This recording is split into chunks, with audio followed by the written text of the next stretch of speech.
I don't even know my name. Going insane, putting heavy on my brain. I don't even know my name. It's a story about a ID crisis. Used to think my only future was the night shift. Brain on ADHD, autopilot.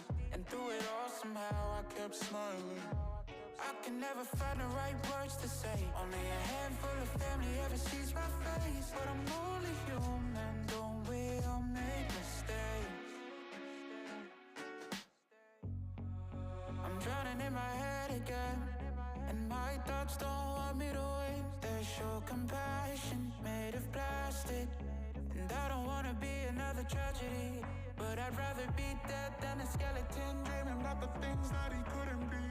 Cause I'm too impatient to wait for dreams.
Good evening and welcome to the Boise State Esports Arena. Tonight you're joining us for a very special event.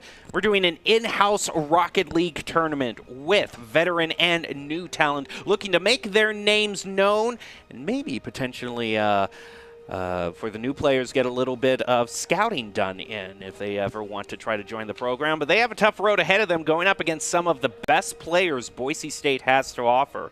So it's going to be fun to see who we see is going to rise to the occasion, whether that be plays we expect from our current players or someone who completely surprises us. My name is Jacob John Palmer. I'm your host for tonight. I'm joined by Audrey Runa Norris to call all of the action. It's great to have you here with us, Runa. And we were talking just before we started just of the incredible kind of diversity that we have just in all the fields that span college here. You were going around talking to the players and getting information on them. There's a lot that all these people study.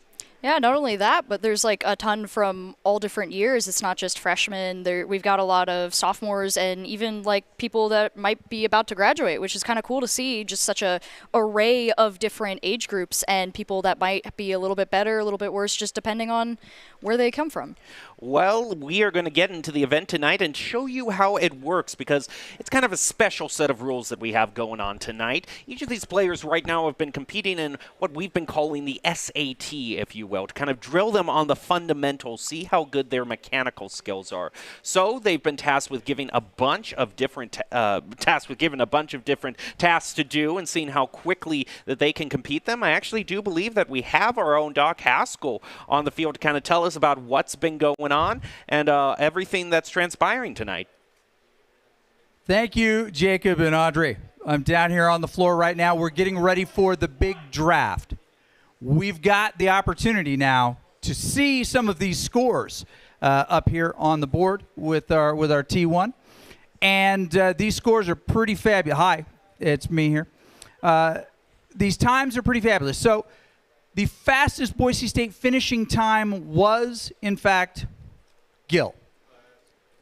And so when we bring up that T1 again, we'll be able to see all the scores of all the players, and he'll be able to decide who's going first on his team. But while we wait for that T1 to be brought up, the order will be Gill, the Hush-Durtho combination team right here, Lions, Instinct, Baynock is last. But also, Baynock is both 6th and 7th in his pick.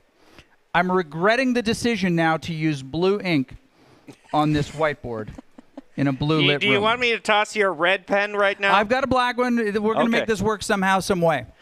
You kind of, just for everyone watching right now, you were talking about just kind of the trials that they are doing. What have those trials consisted on? I kind of teased that it was Rocket League fundamentals, but what exactly? So we can bring up that VT1. We'll be able to take a look at it. In essence, we have a unique approach. There we go. It's called the BSU SAT. It is a training pack with 50 shots in it. You play it for 100% and time, and they represent the 50 most common situations you find yourself in collegiate Rocket League. Everything from clears to infields, verticals, redirect shots that have to go in, right? Wall rebounds, dribbles. You got to have that controlled touch. Of course, back wall and backboard. Any type of off the wall control. Basically self-setups of multiple kinds. And then there's a couple in there just to see what style you got. We like to see those. They complete them for time. And so with our T1, we'll be able to take a look at those and bring up the times for this. I believe you said that Gill, we don't know the exact times quite yet, but we do know that Gill finished first overall. So the people who get the top times are going to get the choices. We keep getting kind of the players, and here we go. The players and their overall times. We can see that Gill did finish first. Gill, you've got the ability now to choose first. But some of these players are pretty close. We're going to take these teams of 3. We're going to bracket them up. We're going to play some games. So my question to you is, who are you choosing first? So we had an event last week where I got to see a bunch of these Hold on. You got to speak. So we had an event last week. I got to see a bunch of these guys play. And with the first pick in the BSU Rocket League draft, I select Styles. Styles is going to be the first choice. Styles is a sophomore, by the way. Excellent. Okay, if you want to bring Hush up here, we'll take Styles. We'll add him to your team. Congratulations, Styles. You've been drafted by Team Gill. Hush is going to be up here next. amazing, still on the board. The fastest time in the BSU SAT, Ethan Baum, is still up there. But who do you want? Styles is no longer available. I think I'm going to have to go with Hey Rico. Hey Rico it is. First pick for Team Hush and Durtho. Okay, congratulations. There was not nearly enough applause for that. Hey Rico. But hopefully hey there Rico will be. is a Applause, freshman applause. this year Okay, thank who you. has an undeclared And we'll major. take Lions next up here. All right. Durtho also kind of a new So, hire to Boise State. Styles and Hey Making a Rico lot off of the board. really Lions gets to interesting pick plays so next. far. Ethan Baum, I Already cannot invitational. believe, still available. Really the number 1 seed in this draft, still available. have some of the top or picks anybody else available. that you see there. Well, I guess I'll take Ethan. There we go. Ethan's All right, finally going picked straight up. onto his team. May have just picked up the Ethan best is value a in the third draft. year in Instinct our is next. finance program this year. Plug your ears, Just got everybody. picked Instinct is by famously Lions very loud. team. Heck yeah. Not really.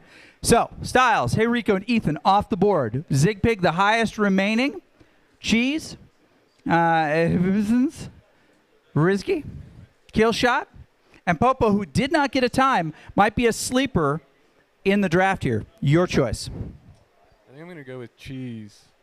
Okay, Cheese is on Team Instinct, and we'll take Baynock up here next.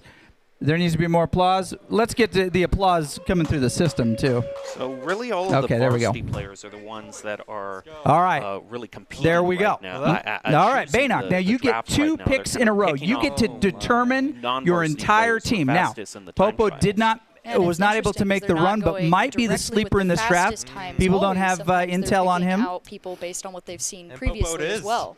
Okay, you got Popo, and then you get And your Baynock next goes for the pick. complete wild card in who's that? Popo, which we don't know Risky, any kill information shot, about because they have no Hibisons. time. Zigpig is still available with a 12-minute time. Oh, it's Zigbig.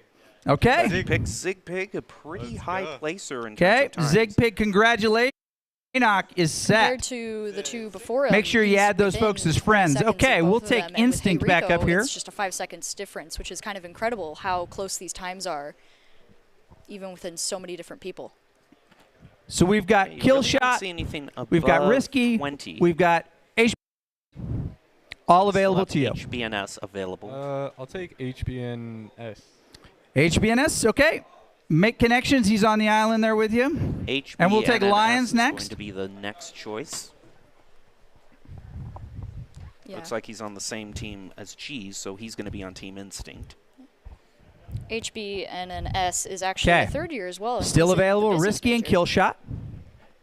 Now Gil's back up to get his final choice. Remember, he had first pick, and he chose Styles. It is a tough one, isn't it? I'll go with Risky. Okay, Risky it is. Congratulations. Your team is now complete. Now, I'm going to actually ask Gil to come back up here. Back up already. Now, here is the unique option. Is there anybody whose name is not on this list that should be? Who? What's the name? What's the name? Wyatt? And what was your time, Wyatt? 15. Okay. That's fine. That's fine. So, you got Wyatt, and you've got, who am I missing? We got Risky up there doing the math. Kill shot. Wyatt, kill shot. Just those 2? Yep. Give me Wyatt. Okay. Wyatt it is. And we'll put kill shot on the Hush Durtho team. Now, I think it's really important to point out that they can only play one of those 2 players at a time. And if there's any bad behavior, we'll make Hush play with a controller or we'll make Durtho play with a keyboard and mouse. Which I think that would be awesome. Okay, so that's going to do it down here. We'll throw it back up to you. We'll get some of these teams and lobbies ready to go. Alrighty, thank you very much, Doc. And that's a pretty interesting lineup that we already see. Basically, it's just spreading all the varsity players out. So each team is kind of going to have their de facto team leader in the varsity player. Yeah, it'll be interesting to see how that goes, because the varsity players are used to playing against each other, but all of these new players have no idea what to expect. And so it'll be an interesting couple matches to see just how that, like, the new chemistry will go between these different teams. Well, one of the things that will never fail you, whether you're playing on a new team or old, are Doc's keys to the game in Rocket League. We'll go before we get into the tournament. That's going to be don't miss, minimize your distance traveled, and show off your skills. Those are Doc's keys to the game, brought to us by Drop-In Gaming, the premier online platform for gamers who seek competition. Play your favorite games to win cash and prizes through free and paid entry matches and tournaments. Whether you're new to the scene or a seasoned veteran, Drop-In Gaming has the right games and competition for you. To begin your competitive gaming journey, sign up at dropingaming.com. That looks like it's going to do it for the first stage of this event, which was those time trials. Everyone has been drafted in. We will be getting into the bracketed stage. And overall, based on everything that you've been seeing, what team kind of stands out to you, maybe in terms of its varsity player? You know, you've had a little bit of time to kind of look at some of the varsity players of Boise State. I mean, who most excites you? I think really, I'm excited to see Instinct's team play right now. I've seen Instinct play a few times. He's got really solid plays, but I also am really curious to see how the wild card player goes. Just we have no idea what kind of time we're going to get here, and so it'll be really interesting to see how that actually plays out. He kind of has the mystery advantage, too. Yeah, we don't quite know why there was no time. Might have been a connection delay or something or other like that. And I'm most interested to see the team of Hush and Durtho that has been brought on there. You know, that's kind of the most spread out of varsity players that we have. But I think Doc mentioned that only one of them will be able to play at a time. And Durtho has been making such a big statement, one of the newest players to the Boise State esports teams, but even the veteran players on stage, you know, after they're not on stage right now, just in general when they're practicing on stage, they keep going, wow, I just can't believe how good Durtho is. He's just got such good mechanics. So Durtho is definitely going to be one that I think could take it all the way to the finals. Yeah, I've gotten the chance to watch Durtho play a few times, and I totally agree with that. I do think it'll be interesting to see how the dual captaining will go, because that could either benefit them or it could mess it up a little bit. So we'll just see how that has to play out, too. Yeah, sometimes it all comes down to just having a good team leader, and sometimes just too many voices in it. You always need your shot caller and then the other people to follow up on that. But on Rocket League, it is also a little bit different in just terms of how everyone communicates, because it's not like you have the one person who's going to shot call where everyone is. Everyone's constantly communicating where they are, if they're going to go in and commit to taking the ball, whether they're going to try for the goal. Overall, all sorts of stuff like that. And it's also a lot more laid back in its comms, too. You'd think Rocket League would have very loud, chaotic comms like Overwatch does, but they're all chill when they're playing, and I don't realize how they do it. Absolutely. No, I totally get that. I can imagine with the ball flying all over the place, you'd think that it would be chaotic as everyone's trying to call out where they are and where the other players are. But it also, you know, that's kind of the benefit. If you can keep your comms quiet in such a chaotic scenario, it definitely benefits you in your ability to actually control the scenario that's going on. Well, now that all the teams have been set up, we will set up the bracket and be back with the first competitions in our in-house Rocket League tournament. You are not going to want to go away. We've got some exciting gameplay coming up.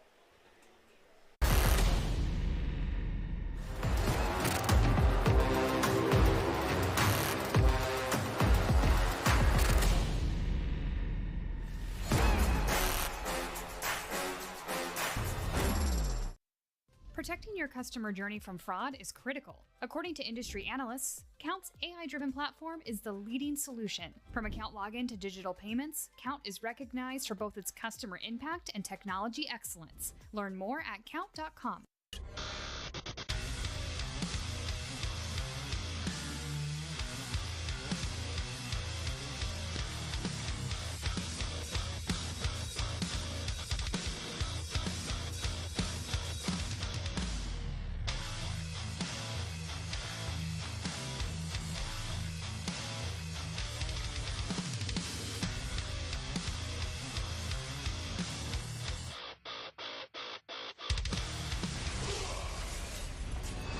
Visit NationalGuard.com to begin your Guard adventure. Here are a couple lessons I've learned over the years. Friendships come in all shapes and sizes. And always buckle up. Seatbelts save lives. That's a rule we can all live by.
Welcome back to the Boise State Rocket League trials taking place in the Boise State Esports Arena. A mix of new players and returning veterans are going to be fighting out in teams that were drafted earlier on tonight from time trials that each of these players took part in. Each of the varsity players got a chance to craft their own team, and now with the bracket set and all the teams ready to go, we're ready to finally see some Rocket League tonight. I'm your host, Jacob Jem Palmer. I am joined right now by Audrey Luna, who is calling all the action with me tonight. And now as we get ready to actually head into the match, this is the time where we really kind of talk about the fundamentals of this game. What makes good Rocket League play? And the first thing I'd have to say is rotations.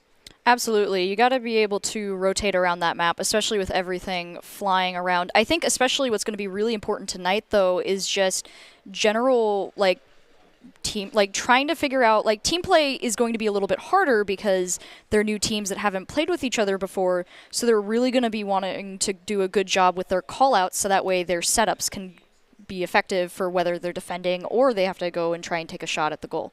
And one of the ways to definitely just see if that is working or not is trying to see how many double commits are brought out. If you see two people going for that ball at the same time, expending boost, expending time, it never really works out well for the team that tries to do it. So we'll see if we have any of those hiccups. Another thing I have to say is I'm going to be interested to see how adept these teams are using boost, because the varsity players are best at using boost to their full ability, trying to make those aerial plays, trying to use the boost just in little taps just to slightly adjust here and there. But if another team gets in your way and starts taking the boost, especially out of your side of the field, that can spell doom for you. Absolutely. The couple times that I've gotten the chance to play Rocket League, I've found that boost management is really hard sometimes because you just don't know exactly what you need when depending on what the other players are doing, or sometimes you overcommit with your boost and then you go flying over the ball and another person just takes it straight into your goal. So that'll definitely be really important tonight for them just figuring out the best way to use their boost and ensure that they can keep their resources up. We are going to be getting into the first match as soon as we can. We'll see which varsity players kind of are duking it out between each other. Might also be a little bit of a pride battle. I mean, they all are teammates, but in teams there's always that joking around, teasing each other, wanting to do maybe an exhibition match against each other just to get bragging rights for the next few days before the serious competition.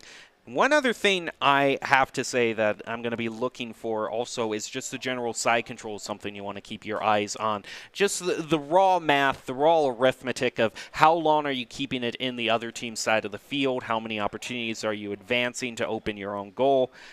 We usually do a statistic at the end of each match. I don't know what we'll do tonight, but it shows us kind of the general percentages of that side control. And that can really tell very few times does the team with less side control actually get it. Absolutely. I mean, I'd say that the surest way to win is to make sure that the ball doesn't end up on your side. After all, if you keep it out of your side and you keep scoring in the other team's goals, then there's nothing really they can do about it. So side control will definitely be important, and I think it'll be interesting with what we talked about with double commits, whether or not these teams are able to get set up in a way where they can effectively defend and keep the ball in the other places, other side. But even if you set up everything perfectly, even if you have the perfect play that you're trying to do, the demos are the wild card that can completely throw off your entire game plan. Absolutely. Oh, I was playing a couple of days ago, and I was just trying to practice and learn, and I got caught off guard multiple times, and I think I demoed 3 times in that game, and it was the most frustrating thing ever because I had been perfectly set up to get the ball in the goal. My teammate had passed it to me, and I was just getting ready to just do a little hop, bump it in, and then out of nowhere another car came, and I was gone, and I was like, well, okay. Well, they're certainly nice to get, but you also have to use them at the right time. Just kind of going for a demo for the sake of it can put yourself out of position, leave your own goal open, and that's basically the situation that none of these teams want to be at. They never want to leave their own goal back. You're going to want to crucially be watching for that rotation to back post to make sure someone is always in the position where they can be driving forward when they're trying to save. Definitely, yeah. I think that'll be interesting to see how these teams play with that, with their rotations and where their positions are. I I think it'll be fun to see if they start favoring certain things, because I know in different team formats, people, when they're first starting out, really try to favor one thing. But in Rocket League, when it's moving so fast-paced, it's not always a good idea. All right, we're going to be jumping in. We have Team Gill versus Team Hoosh. So Team Gill, like I was saying, has chosen Styles. And Wyatt's Kid is going to be the first one to also make his debut. But it's also Durtho, the one we were talking about. Remember, it was going to be either Hoosh or Durtho competing because they're both varsity players. Only one of them can play right now. And Durtho's going to be the one to open things up. And already you're kind of seeing, you know, a lot slower gameplay, none of those quite insane aerial plays that we've seen before, because that takes some time working with your teammates to get worked out. Yeah, so far, though, we've got some really decent aerial shots, like not really complicated ones, but some solid passes, and so far not a lot of double commits as Styles just tried to throw it off, and Wyatt gets a nice shot towards the goal, but there's actually some solid defense going on, too, with Rico staying in the back there to like prevent them from getting just a nice, easy, clean shot out there. Gill to dribble up the field with the pass over to Styles. That's beautifully played. Pure teamwork. Picture perfect. Just the quick flick, the give and go. Durtho trying to save there, but ultimately just rotated a little bit too far up. Wasn't quite in the back post position that he wanted. Now Team Hoosh going to get Team Gill. Yeah, Team Gill, excuse me. Looks like we got the team sides mixed up here. Team Gill is, in fact, the orange team, whereas Team Hoosh is in blue. Durtho with a solid pass into just a combo for the aerial. Styles is going to try to recover and dribble up the field. Gill is waiting for the pass, but Hey Rico is going to run interference before the pass can go through. Now Durtho answering back in midfield towards the side where Wyatt is waiting, and Gill sees the pass. Can he capitalize on it? He sure can, and that's 2-0 Team Gill. You can also see just a quick look at the players on the stage right there competing. You can see Durtho right there. It's just staring right into the soul of the camera as we get ready to head back into game. Oh, with a solid pass from Orange Team there, just preventing Durtho from getting his hands on it as they're just trying to get a couple, like, looks like setups there towards the goal as Gill is backing up, looking ready to get a good, solid defense. And Wyatt is coming up to potentially set up an aerial, but Rico and Durtho are just doing some solid defense there, keeping the ball out of the goal and pushing it back. And I think you can see Team Gill is already much more cohesive as a unit. You see so much stuff spread out, assists, shots on goal between basically all of them, whereas Durtho is just trying to do all he can to just basically prop up his team. But if you're not being able to communicate with your team, he tries to take front posts, but it just flies right over him. You see Durtho can't rotate back fast enough. You just got to be calling that stuff out with your teammates. Yeah, going back into the next altercation as Durtho did manage to get it to this time, but the Orange Team was able to push it back towards middle as they're trying to get another setup for the goal. Now back to midfield. Wyatt's Kid doesn't have anyone to pass to, so Hey Rico just steals it away from him. Gill does look like he's trying to set it up in the center for Styles for the redirect, and Rico with another steal moves it to midfield. Wyatt's Kid still trying to keep the side control going for Team Gill. Might try to do it himself. Hey Rico with barely a save is going to keep it 2-0, but all the side control, all the momentum, all the pressure is forcibly being pushed onto Team Hoosh from Team Gill. They might get a fourth there if Styles can get it, and another save by Hey Rico. But now Team Hoosh needs more than saves. They need goals. Yeah, Durtho and Rico right now are working together to keep the ball out of their side, and so far it's successful as Gill is just trying to keep it and get it back to his other teammates. Style is dribbling down towards the goal. Is he going to get it? Yes! Hat tricks for him. He's going to be the first one of the night. Claim a hat trick. Remember, Styles was one of the first picks in the draft by Gill. Gill getting the top time, just got first pick, and so he really kind of was able to set up kind of a dream team already with him and Styles, and Wyatt's Kid is also showing that he can synergize with the rest of the team. Team Gill, just by winning the time trial, looks to be the team captain with the team to beat. Absolutely. Right now, they've just got some really solid team play, and they're able to keep it. But Durtho does finally manage to get a goal. Yeah, Durtho has been playing his heart out this whole time. Hey Rico is able to set it up for him. Gil can't elevate up quick enough. Durtho does get the first goal, and with about 90 seconds left, 3 goals isn't unheard of. Still a tall order to ask for Team Poosh, especially if they get scored on here. Absolutely, especially right now where they've just got to get some solid setups, while Orange Team is just got some really good team play already going. But Rico and Durtho are working together, and oh, there they go. They do manage to get another one. Well, Durtho is starting to stage a rally, drive his team back within striking distance of equalizing. As you can see, he's hanging out on the front post again there, no one on back post. That's just trying to work out those rotations, make sure your team is competing at its best, and it takes time to iron out all those wrinkles. As Styles is now trying to set something up, is going to drive to the corner where Durtho is waiting. Rico gets the better of that 50. It's going to head right to the goal. Follow up by Hey Rico again, bouncing off the post. And all of them rotate too far up the field. That leaves a wide open goal. We were saying that was one of the dangers. And it might spell the end of Durtho's chances. Yeah, Durtho's team started to get some really solid momentum there with their team managing to get those 2 goals back to back. But if they don't manage to turn it around right here, I don't know if these 3 goals are attainable. Next kickoff in favor of Styles. Gil keeping it going, trying to get the one final nail in the coffin. Styles up, and it gets pushed over to the side. Wyatt waits, tries to get the side control, but again, almost sets it up for Durtho. Gil just is barely able to save. Now I'm going to head to the corner. Rico, though, setting up for Durtho. I like the setup there, but Durtho was just a little bit too late there. Could have been a little bit early to drive it into the goal. But it can often just be a game of split seconds. And again, the open goal might be the downfall of Team Hoosh. But Hey Rico did manage to get a solid defend in there at the last second, although it's not going to give them enough time to get those 3 goals that they need. That's going to mean Team Gil wins in pretty outstanding fashion, making it 5-2. You can see everything pretty solidly in favor. The only thing is both teams kind of use the same amount of boost, but in terms of kind of the most 2 important metrics, shots on goal and side control, Team Gil firmly in the lead. So far, though, Blue Team still did have some solid side control there. There's only about a 10% difference, which, although was probably their downfall in this match, that's a very easy thing to try and push up and change for the next match.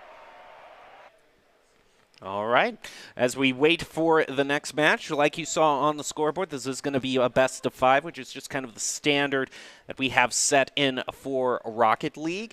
Not too long, not too short, still has a big opportunity for Team Durtho to recalibrate. Looks like Durtho might be leaving the stage, so we might be seeing the swap in for Hoosh now. The team's namesake, we'll see how he can do. Yeah, I think so far that was a really solid match from both teams. They had some really good, like the aerials weren't as like off the rails as we've seen with just general varsity, but I think both teams did a really solid job just pushing forward. We had some really good team play between Hey Rico and Durtho. They just kept bouncing them back to each other, passing back and forth. Same thing with Gil and Styles, and even Wyatt came in sometimes. They had a lot of mixture of just really solid rotation, and it was really fun to watch them just bouncing it back to each other, managing to get some really good combos in there. Well, the question now is the other team going to be able to recover from what Team Gil has quite the outstanding lead? I'm surprised that they were able to bring it in within 3 goals. Team Gil seemed like they were going to run away with it, and they're going to try to run away with it yet again with Styles just scoring right as the game starts. Not even 5 seconds in, and a quick dunk down. How do you do? Now Team Hoosh. Ooh, you got your work cut out for you. Yeah, as we go into the second part, Wyatt manages to just get the ball again as Hoosh is going to, get demoed as Gil goes in for another goal and manages to get that one too. It's just so well played. I mean, it's demos like that trying to clear out. And hey, Rico, that's just a consistency issue, unfortunately. you just got to be a little bit earlier trying to read the plays. It's just something that generally comes with experience and just playing the game over and over and over again. At the end of the day, it's all just physics working out for you, and you got to be aware of how you can time your saves.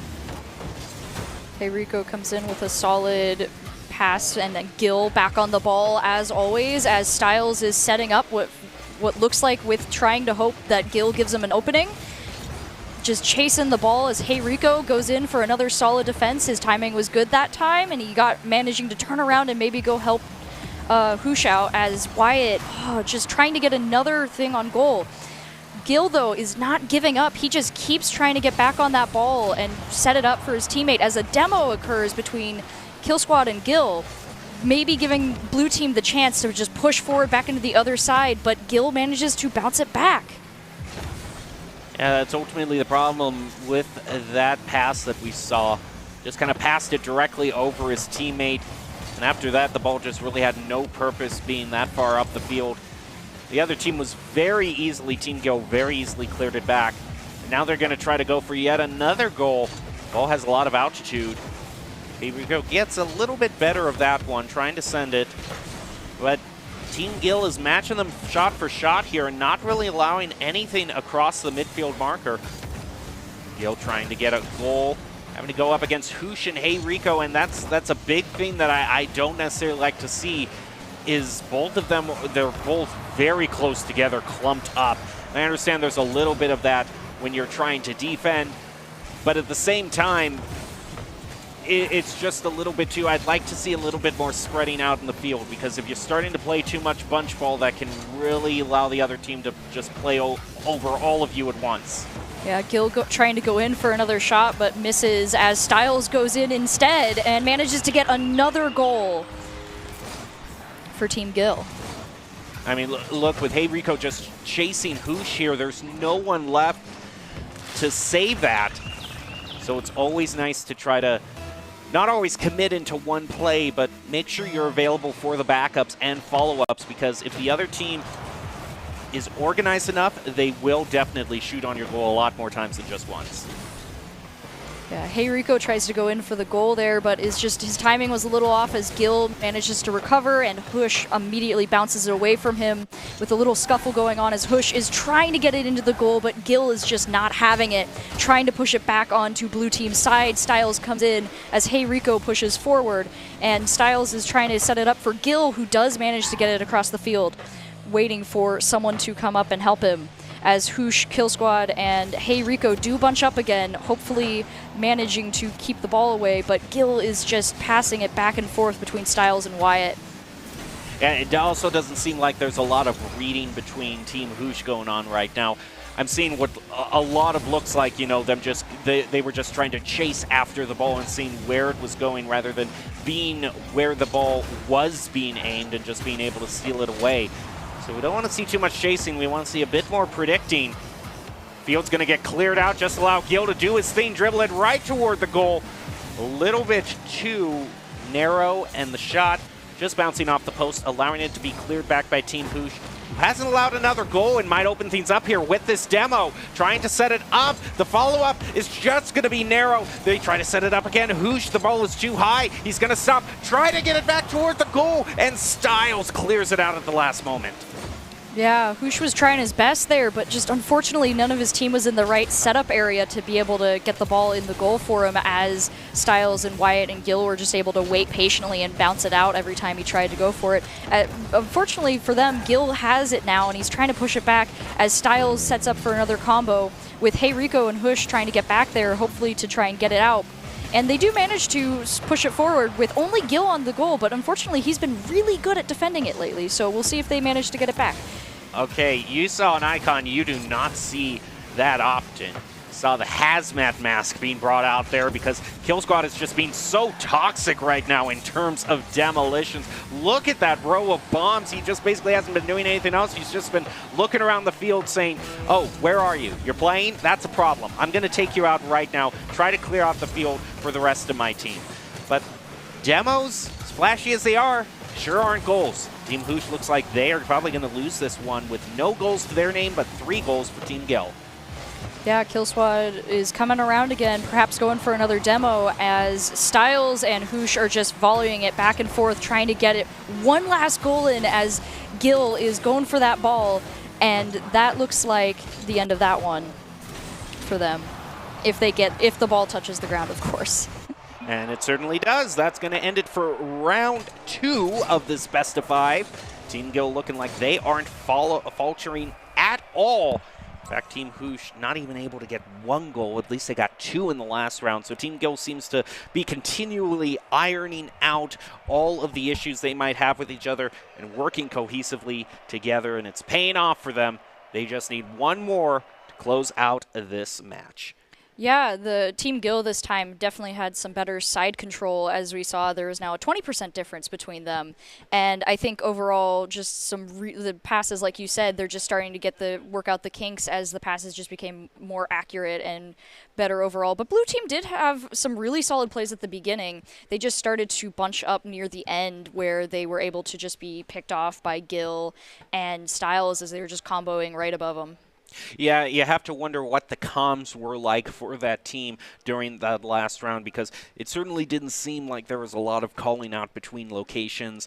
If everyone's just kind of following each other, trying to chase wherever the ball goes, that is not the sort of play that we have come to expect. And I know that Hoosh and Durtho are such talented players. It just might be a thing of maybe the draft not going in their favor. We'll just have to see if they can pull things together, because they definitely have the talent to match up against Gil's team. But it's going to be a tall order. They have to pull off a reverse sweep. We're ready to head into Game 3 to see how things turn out between Team Gil and Team Hoosh/Durtho, if you will, to see who will be winning the first round of this bracketed stage. And already Durtho looking to change the narrative, getting the first goal and putting Team Hoosh in the lead for the first time this night.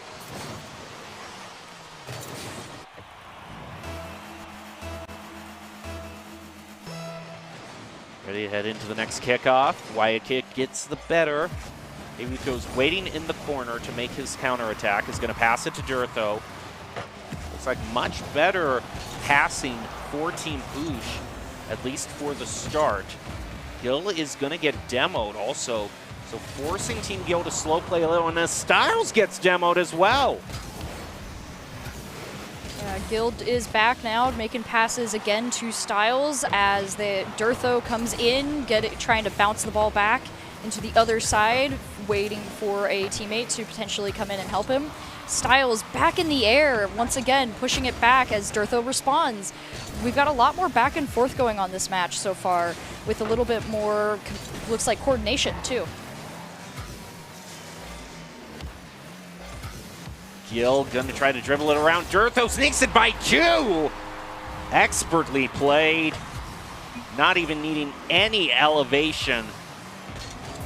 This does a little bit of a slide into goal. Finds the equalizer for Team Gil.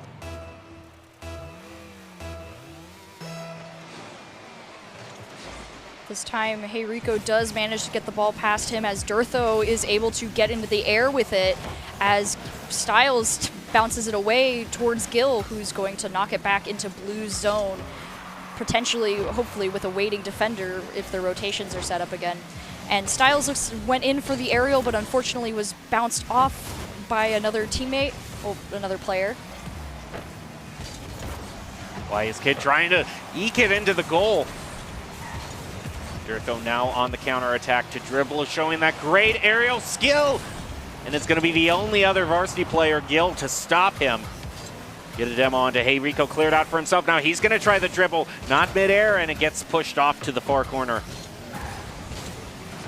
Now on the reflex, Styles is able to stop the momentum somewhat. He's going to be going up against Hey Rico, and with little boost, Styles still finds the angle he needs to push it off to the corner, give Team Gil the time they need to clear, and now look to get in the lead. Durtho back in the air as Gil tried to get the ball over to him, and they're dribbling it into Orange Court potentially for a goal, but Styles does manage to get in front of them and prevent it from happening as Hey Rico is trying to reset for his team as Orange is pushing back into their area. With this opening, Hey Rico is going towards the goal and manages to score. That's very important for Team Durtho. For them to control the momentum, kind of uncharacteristic for Team Gil. They all just went way too far up the field and were left chasing. So now, Team Hoosh has gotten back into the lead. Team Gil looking for the equalizer yet again. 2 demos by Durtho. That's going to clear things way out. The problem is the ball's in their side of the field. That gives plenty of time for Team Gil to respawn. Now try to save. Styles is able to successfully do that. Pushes it off to the side of the field. Durtho is going to play off the wall and corner to center it. Beautifully played. Can they follow up? And Hey Rico just shoots it wide off to the other corner, and no other goal for Team Hoosh. Durtho and Kill Squad went for the defend, but were just a little too low to be able to push it back as Styles manages to just knock it right over their heads into the goal there. As the... yeah. And not really much you can say at that point. You just get outplayed like that. I mean, you see, I just think the problem here is I just think there's too many demos for Kill Squad. I think, you know, you're just, yes, they're exciting, sure, but it really seems like in terms of trying to set up and pass to each other, it's really only been Durtho and Hey Rico who are like trying to make an attempt to pass to each other. And that's basically affecting this whole game and almost making it like a 2-on-3. Yeah, although Kill Squad has gotten a few solid demos that have put in like important setups like out of sorts. Orange Team has been able to work around the fact that they've only got 2 players on defense sometimes, with Kill Squad being out in just a different area, not set up to help. However, Durtho is managing to keep it out as Styles and Gil are trying to push it into a spot. Same with Hey Rico, but Wyatt does go in as Durtho blocks it and sends it back towards the Orange Team while Styles is pushing it back towards them and gets a demo on Durtho. No boost left to spare, and Gil sees the opening. It's all set up, trying to get the redirect, but that would have to have been a very tough angle, so they're going to reset it for themselves. Try to let Wyatt's kid score.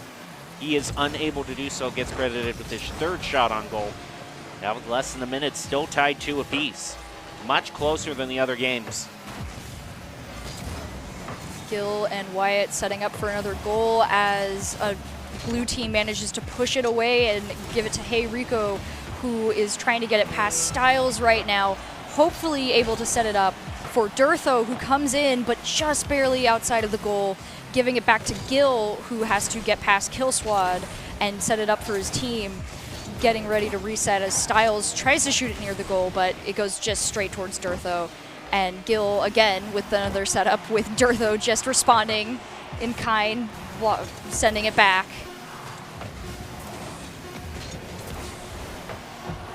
Oh, and we are going into overtime for the first time tonight.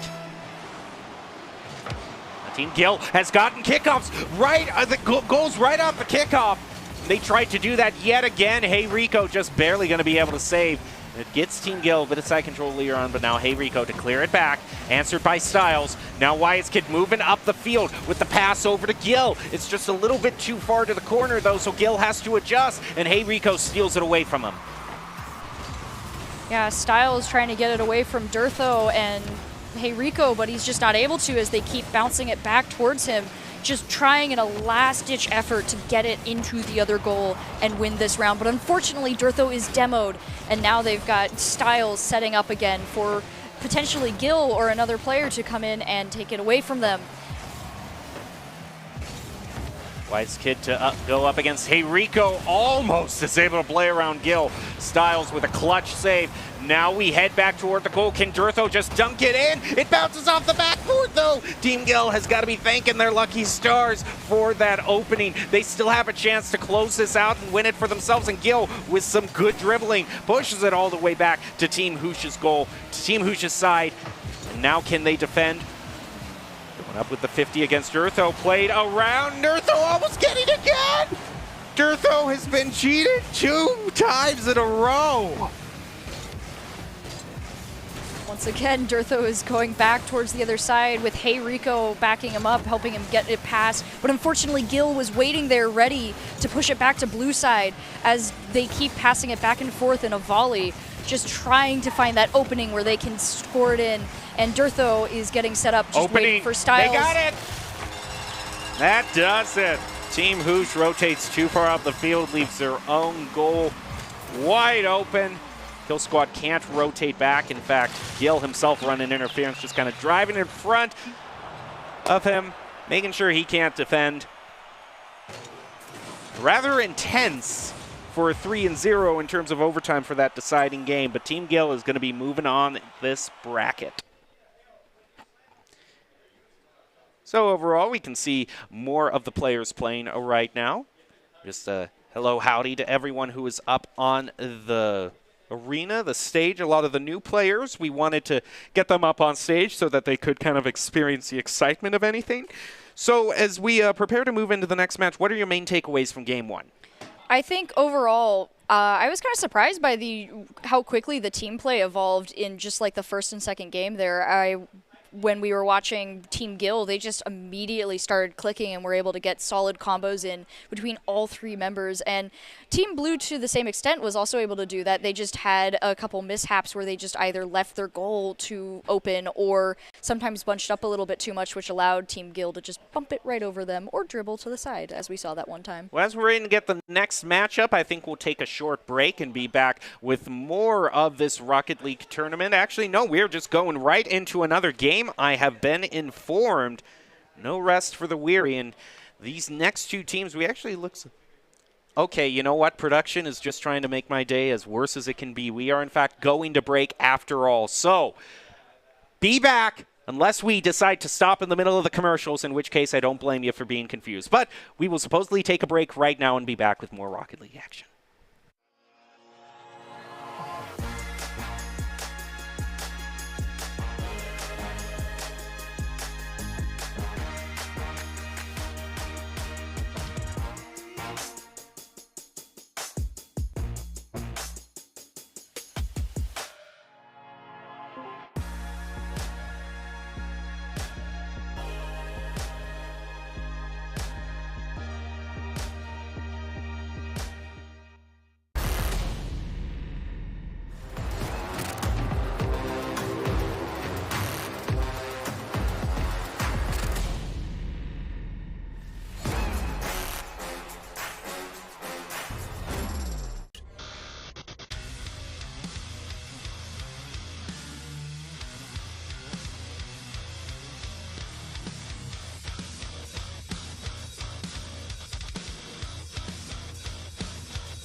Visit NationalGuard.com to begin your guard adventure.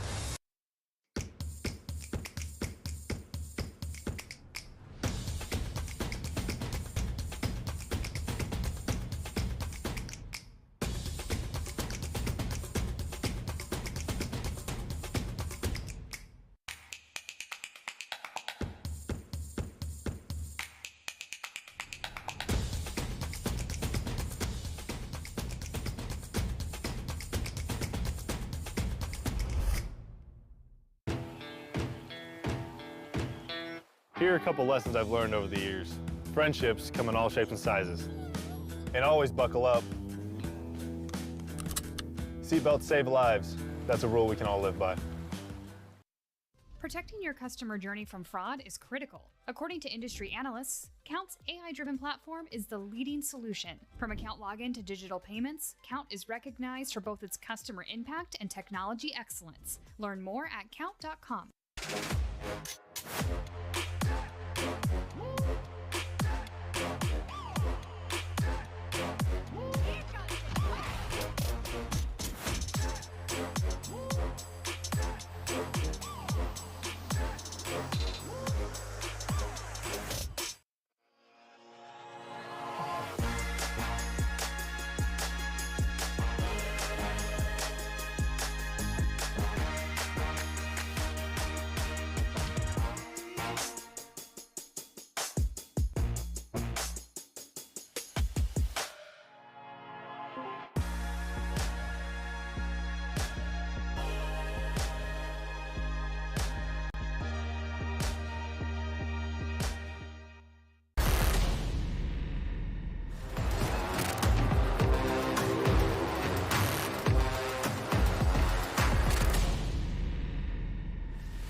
Visit NationalGuard.com to begin your guard adventure.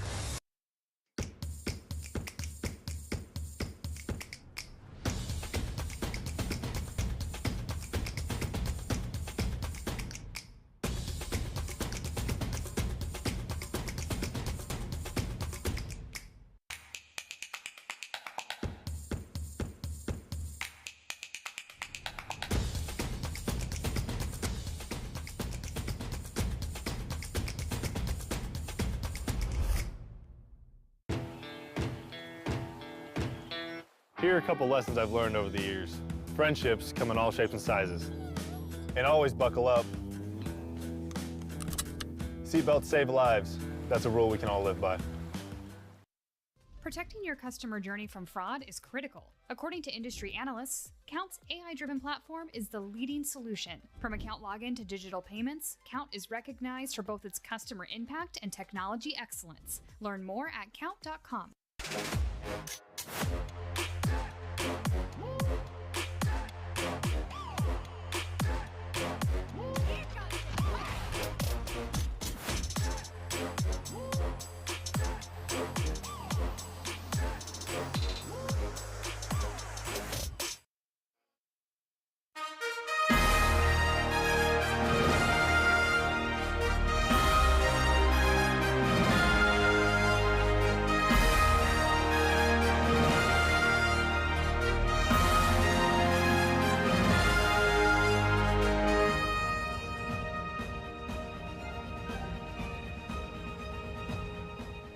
Hello and welcome back into the Boise State Esports Arena. As you can very obviously hear, I am not Jacob Jim Palmer, and this is Noah here with me today. Before we get into the action, I am your host, Colby Alloway, and with me is Noah to call all of the Rocket League action.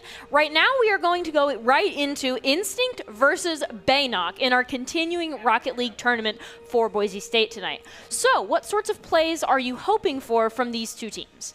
Well, I'm not really that big of a Rocket League fanatic. However, from what I have seen, I like seeing those plays that are, going off the sides, doing those flips, using your boosting properly to really just get those angles against those defenders, and just on offense, making sure you're kind of just sliding past the other team.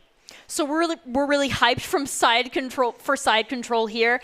Is there any specific players that you're looking to watch? Because Instinct and Baynock have been very prolific for Boise State, and they've done a fantastic job. So if you had to just place your bets on one team right now, what would you say? I think they're pretty evenly matched. If I had to give it to one, maybe I would say Baynock for no particular reason. I just like his name better. But I think Instinct can definitely stand a chance. I think this is anyone's game, especially at this point in the tournament. Oh, definitely. And so we have a lot of new players tonight. But just from what we've seen, Instinct and Baynock, so far, Instinct their particular specialty seems to be scoring. They're a very accurate scorer, and they do an amazing job doing that. Baynock is typically the one that has the fire rotations. They're always back in the goal when you need them, and they're always ready to push or to assist or to try to make the goal themselves. So as we're going to get right into this game here, these are some of our replays. Team Hoosh, Durtho getting the score there. I do have to say, Durtho almost had a shot monopoly on some of the games that he played. He was definitely the one out there taking the risks, taking the shots, more so than other members on the team there. Team Gil, though, I think Gil was the main scorer for them. Though we did see a lot of Hey Rico as well, especially on assists. Yeah, no, it definitely seemed like Durtho was really just trying his best, but fortunately it didn't seem to be enough to bring back Team Hoosh. Team Gil really just kind of dominated both games 1 and 2. Game 3 went into overtime, was a little bit closer. And we'll see if Team Hoosh can come back from that, because I do believe there's a losers bracket, right? Yes, and Styles definitely was one of the other big scores that we saw there.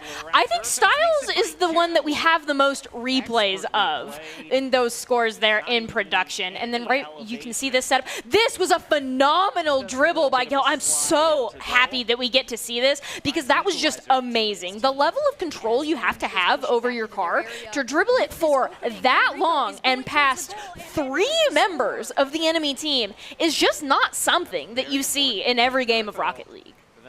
Well, you probably know that better than I would, but I think that we will see more of that level of play coming down into this next game, and especially when Team Gil plays again. And we're getting set up for this game right now, doing a little bit of rotation, getting some people up on the stage, because this is some of the first time some of these players are on Boise State. In the Boise State Esports Arena. As you can see up in the stage there, we even have some other games going off in adjacent rooms. There are a lot of people right here in-house tonight, and we're trying to get them in all kinds of different positions. So as someone who's relatively new to the Boise State Arena yourself, what would you say are some of the biggest things that excited you coming in? Well, coming in, working on the esports team, I think definitely just looking at the backside of the production has really just been phenomenal. Seeing how all the directing goes, how much work is put into making sure that production goes flawlessly, cameras are set up, that we make sure that we have the gameplay going. It looks like, speaking of gameplay, it looks like we are going into the gameplay. Looks like HBNNS starts it off with a big hit. This just barely misses in the goal. And Instinct HB, new duo. That was an amazing assist there. We'll get to see if they can maybe work on that teamwork a little bit and get a goal next time. Hoosh is going to send that right, or no, that's not Hoosh. No, it is.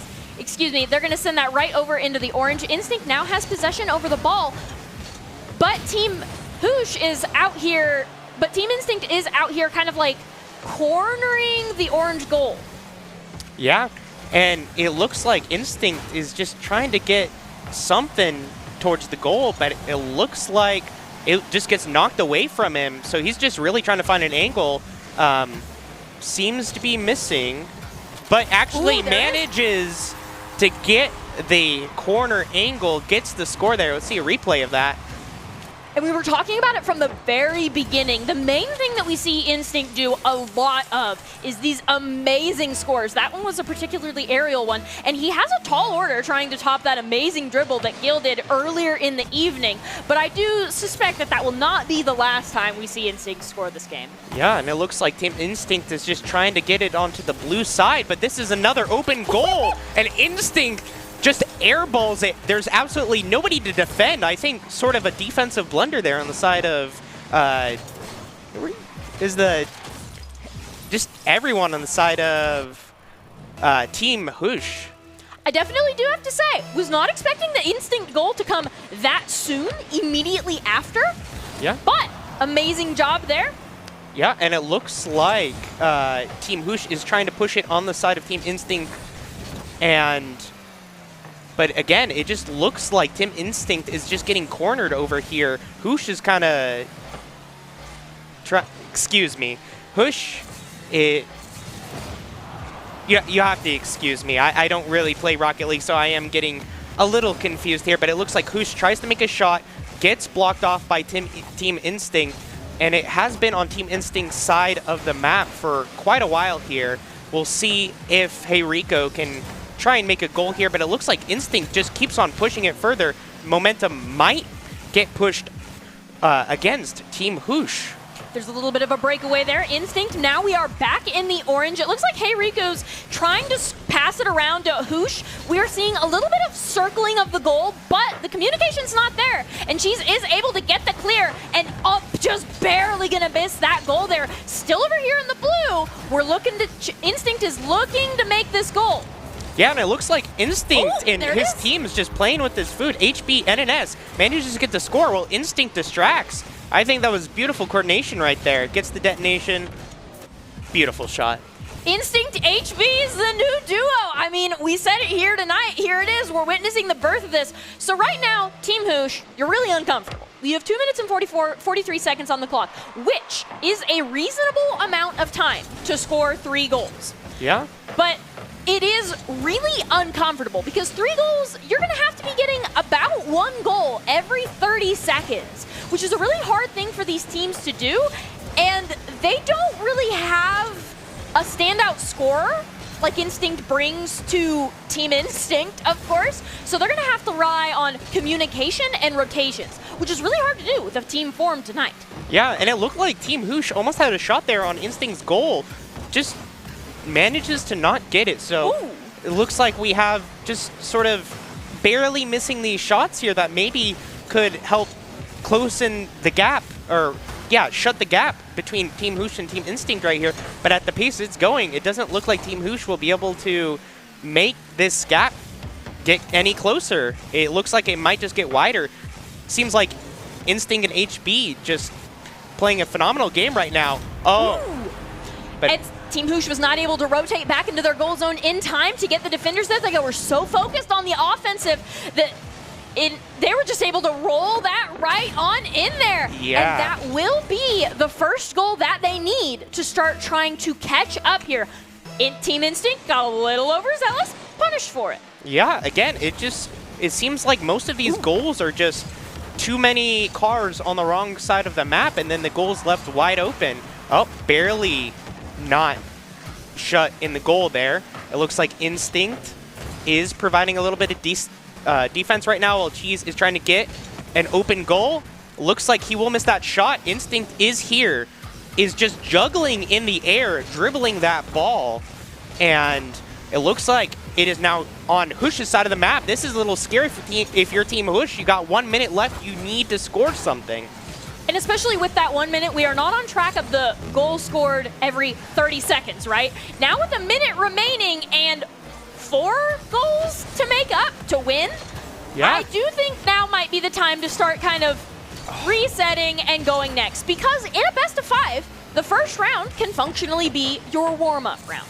It doesn't actually matter that much. Team Hoosh can overall come back from this. Yeah, it looks like Hoosh is making some pretty good saves here, but saves are not goals.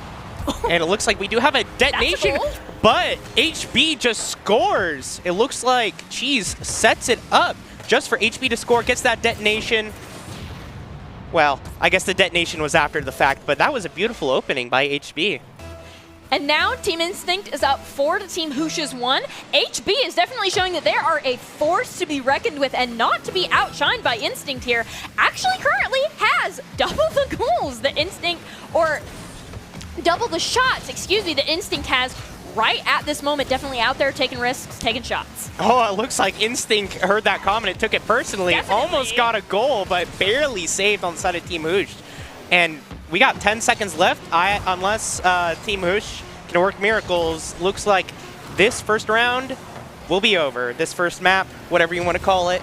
And looks like Team Instinct will take the first game in this best of 5. And it looks like that is going to touch the ground. But again, round 1, Team Hoosh can definitely come back from this, right? And what Team Hoosh needs to do to come back from this is, hey, Rico, as you can see there, lots of shots, as much as HB, who is one of the primary scorers for Team Instinct. Lots of shots being taken. I would say, hey, Rico just needs to be a little bit more accurate there. Hoosh themselves and Kill Squad, you got to get more shots in there. If you don't, you can't make the goal if you don't make the shot. And I think that is something that some of the members of Team Hoosh are currently struggling with. Yeah, it seems like also if you looked at those stats over there, it seemed like Team Hoosh, it was a pretty even match, but the score didn't look that way just because, like, especially those first 2 goals, just it seemed like freebies, giveaways, just blunders on the side of Team Hoosh.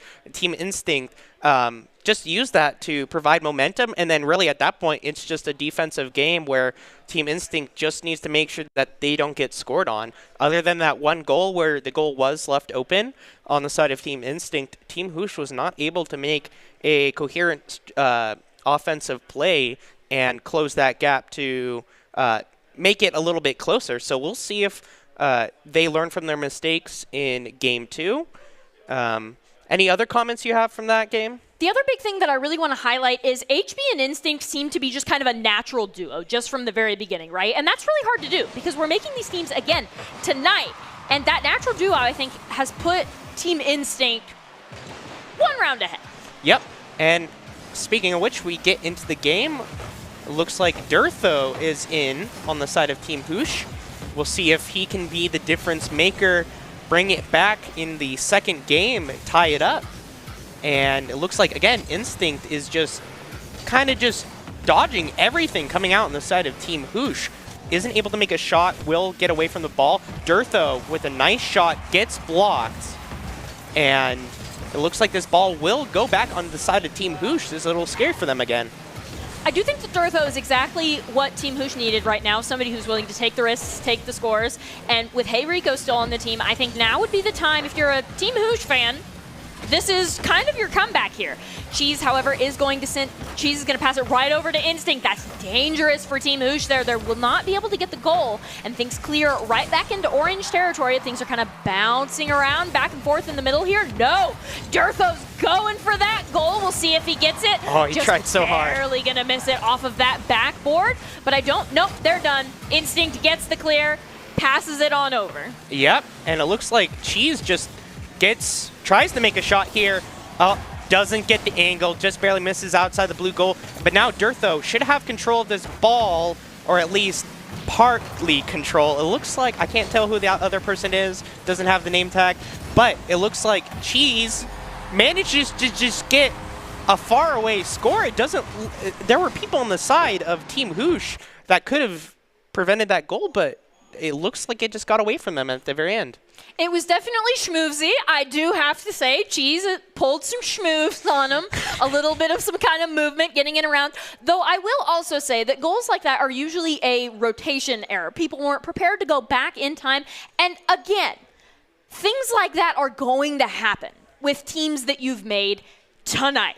Like, you can't expect the team play to be perfect right now. The natural duo of Instinct and, like we were saying earlier, that's an amazing duo, but not every team's going to have that. And it looks like somebody's going to have a score right there. That's yeah, Team it looks Instinct. like Team Instinct already pulling away with another 2-0 lead. So we'll see if Team Hoosh can bring it back. There is about 3 minutes left on the clock, so definitely time to even it up. Definitely time to make plays, but we'll see. It looks like, again, just this blue side is getting pressured. That is, oh, that's a nice save right there.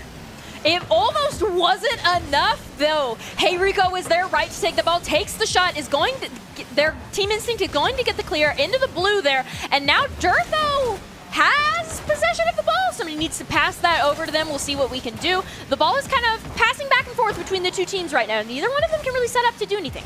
Yeah, but it looks like, oh, Team Instinct almost got scored on. Cheese juggles the ball up in the air, gets pushed away, and it looks like this will sort of be an assist towards Instinct, who is trying to make a play here. Oh my goodness! But that is a nice save, but again, just barely the angle is off there. Hey Rico, trying to find something. And again, this is getting just pushed on the team aside of Hoosh. And it looks like Durtho. Shot and a miss. Durtho doesn't even get the shot, is immediately blocked. I think the air is Instinct's domain. I mean, that is the first time we've seen somebody air dribble for that long and that accurately, and it was barely slapped out of the air there. I think the more this ball is in the air, the more Instinct has an advantage. And it Durtho looks like, yeah. with the drown score. Yeah, Durtho, let's see what happens here.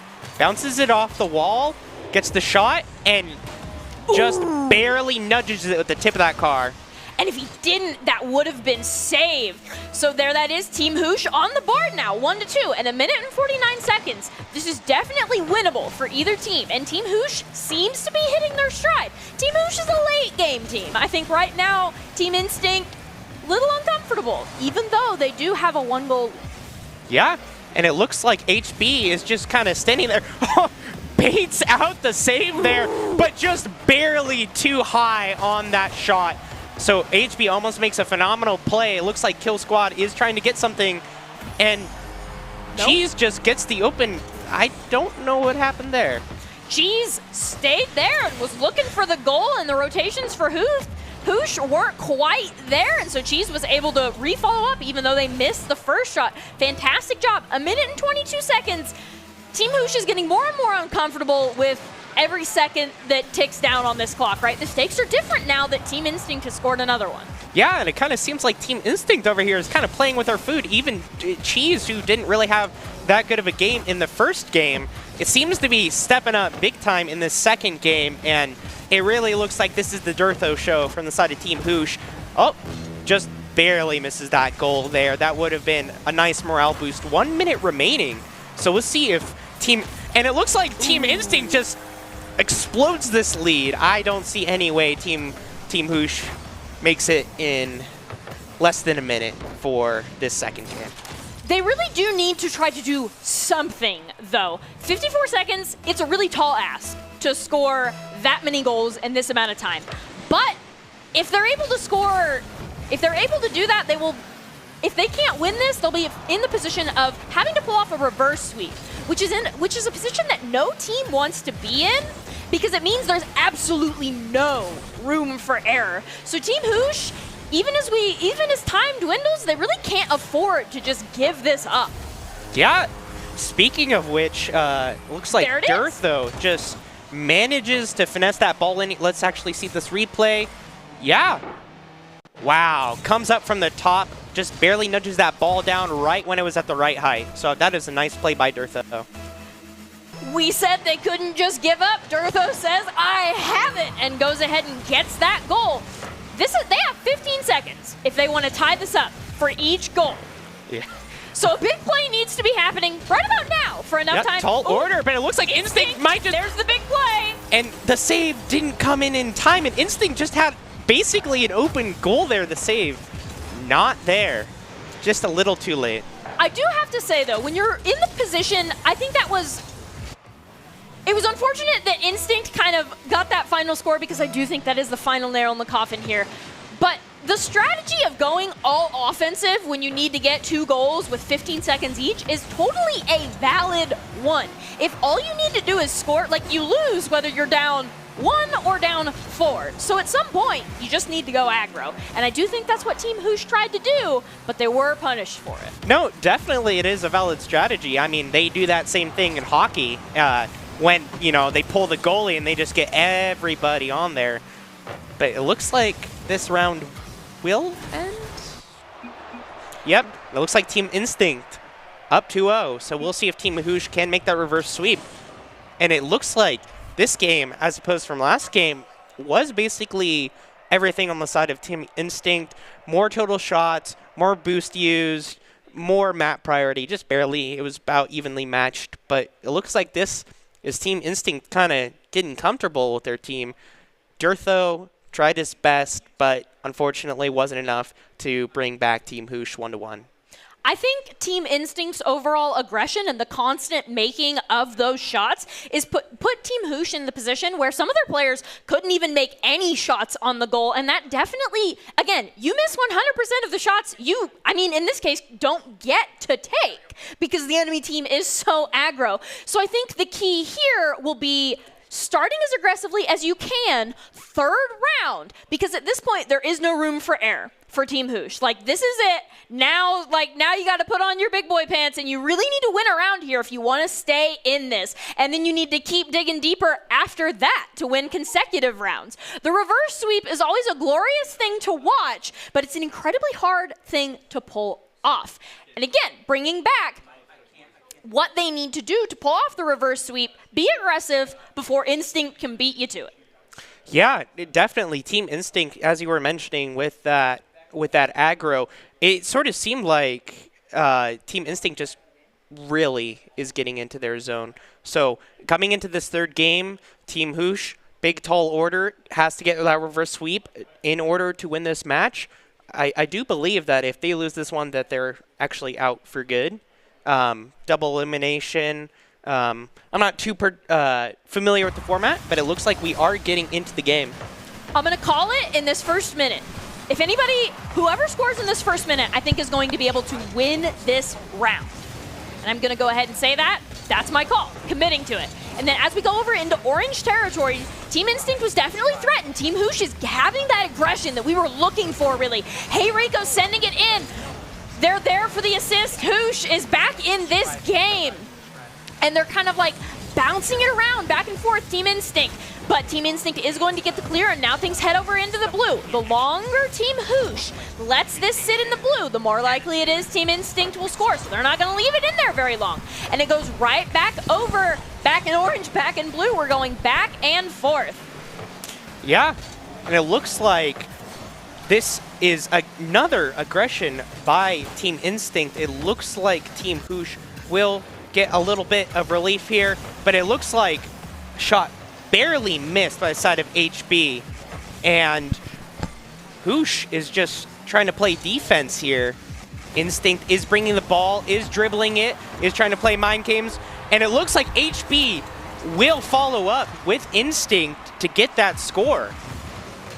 So that was a beautiful assist there. Instinct, HB just shot the ball over Hoosh. So as we set up at this next 50-50, Team Hoosh really needs to win this. Team Hoosh is going to go ahead and do that. We're over into the orange territory. Now it's back up in the air. Instinct's domain. HB has the ball. Going to miss that shot on goal, but they're still in this. They're still circling Team Hoosh's goal right now. And now they get the clear back over into the orange. Hoosh is looking to score. Kill Squad there for the assist. All members are over in that corner. This is mostly a ground ball right now. I think if someone was able to get it up in the air, like Hey Rico's attempting there, like exactly like that, it goes right up in the air. There's nobody there to follow up to make that shot for Team Instinct there. And as we set back over into the blue, we're kind of passing back and forth here. Hoosh, they're just barely not going to be able to get to the goal in time, and Instinct is going to score. We are now up 2-0. Yeah, so just under 3 minutes, score up 2-0. I feel like we've been here before. So we'll see if Team Hoosh can even it up. But we'll have to see who gets the aggressive posturing here, because it seems like that is the game that is being played. Instinct just dribbling the ball, barely gets saved by Hoosh. And it looks like Team Hoosh is just sweating. Instinct, and HB just follows it up from Instinct to get that goal. This takes us up 3-0. So as we go in here, this next 50-50, I think, will determine whether or not Team Hoosh is able to make the comeback or not. They win the 50-50, and if they're able to score off of it, we can take these 2 minutes and 46 seconds and do something with it here. And they are going to win the 50-50. Fantastic job. We're set up here. HB is going to be unable to block that ball. It's going to go straight over into blue territory. Team Hoosh is now on the defensive. Instinct and HB, the dynamic duo, are looking to score right here. Cheese is going to defend the Instinct goal, however, against Team Hoosh. Beautiful save. And now it looks like we're going to go. No, we're still circling orange goal. Yeah, that was a nice save by Cheese earlier. Manages to prevent that goal from being scored, so it stays 3-0. But now it looks like, as you were saying, it was in orange territory. Now it's in blue territory. This is where Team Hoosh is not comfortable. They've had those goals scored on them. It looks like Instinct is just applying so much pressure. HB and Instinct are just being the phenomenal duo to just really score these goals. Instinct neutralizes that aggression on the side of Team Hoosh. And it looks like Cheese somehow gets the credit on that score. We'll see this replay. Just barely going to be able to nudge it in there. Oh, Goes Hey right Rico. over Hey Rico. They didn't have the boost to jump up and answer that. So now we go to the next 50-50. Team Instinct 4-0. Pretty comfortable lead here with 1 minute and 48 seconds remaining. But Team Instinct does lose the 50-50, and Kill Squad gets that demo onto HB right there. Instinct is up on the wall, getting this in the air. Aerial play is where Team Instinct does best. They're going to head it. HB is going to just barely miss that shot. Team Hoosh just did an amazing job on defense. Now Instinct is rotating around the Hoosh goal. Is going to get the ball passed back and forth between HB and Instinct. That is an empty goal. There's the score. It is now 5-0 with less than 1 minute 30. It's looking grim for Team Hoosh. This might be done and dusted. Really, if you're Team Hoosh, you gotta throw everything you have at the wall. Any cool tricks, any duo plays. And it looks like Cheese actually will get that first knock. It's down in the middle. Hoosh is just trying to play defense here, though. This is not what Team Hoosh needs. This is what Team Instinct wants is to be on the blue side of the map. And Instinct, again, is just applying so much pressure. And the longer that Team Instinct is on the blue side of the map, the more likely it is that they can score. As you can see, Cheese almost did it right there, straight off the backboard. And with a minute remaining, Hey Rico's going to get the clear, but it is going to get blocked in the air. Team Hoosh does not have the follow-up, so it goes right back into the blue, though Hoosh is able to briefly take possession of the ball, just in time to pass it back to Cheese. And then they're going to go ahead and take that. It's back in Team Instinct's territory. Team Hoosh finally on the offensive here. Instinct themselves going to go out and block that and get demoed. Yeah, and off-screen score. Camera, HB scores. This is now 6-0. This is an absolute slaughter here on the side of Team Instinct. And it looks like this is just an alley-oop. HB just gets that long-range goal. Beautiful arc. 6-0, about 30 seconds. So as we get into these last 36 seconds here, Team Hoosh, again, is going to win the 50-50. They're not able to capitalize on the goal, though. They're passing it back and forth. They got it! Team Hoosh, that is one. The team play there, the assist, fantastic job. Team Hoosh is talking now, and that's exactly what we want. Yeah, it looks like Hey Rico just barely nudges it in, and it looks like I think that was HB was not able to save it. So yeah, nice goal by Hey Rico. Looks like this kind of just goes wide. Cheese is looking to find some sort of angle. Hoosh knocks it away, and Instinct is just here to just juggle, just dribble. Beautiful positioning on that ball, and Hey Rico is trying to find something, but it looks like Orange is just playing keep away.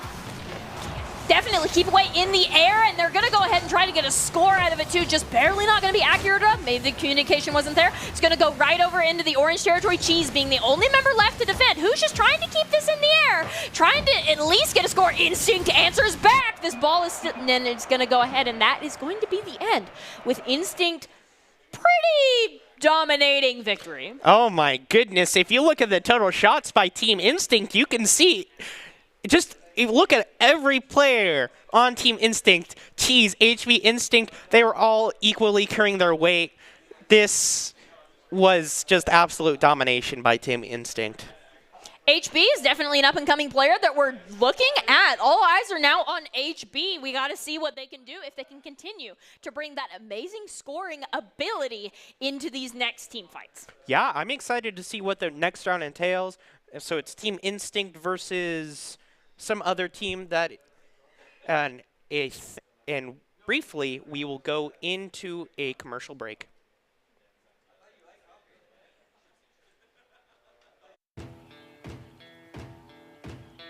Here are a couple lessons I've learned over the years. Friendships come in all shapes and sizes. And always buckle up. Seatbelts save lives. That's a rule we can all live by.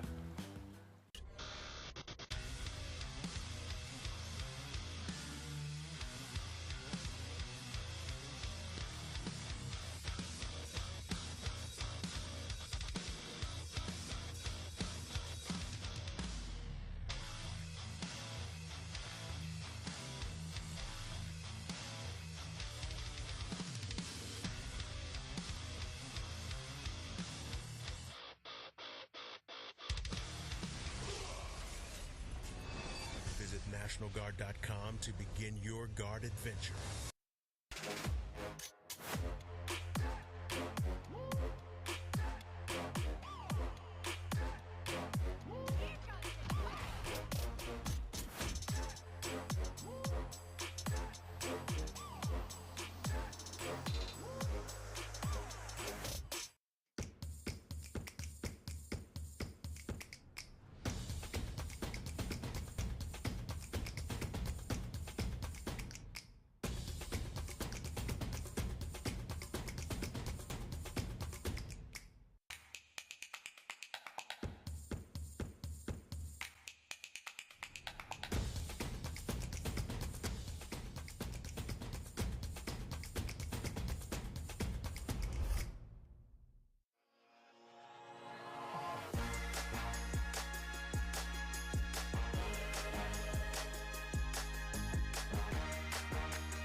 Protecting your customer journey from fraud is critical. According to industry analysts, Count's AI-driven platform is the leading solution. From account login to digital payments, Count is recognized for both its customer impact and technology excellence. Learn more at count.com.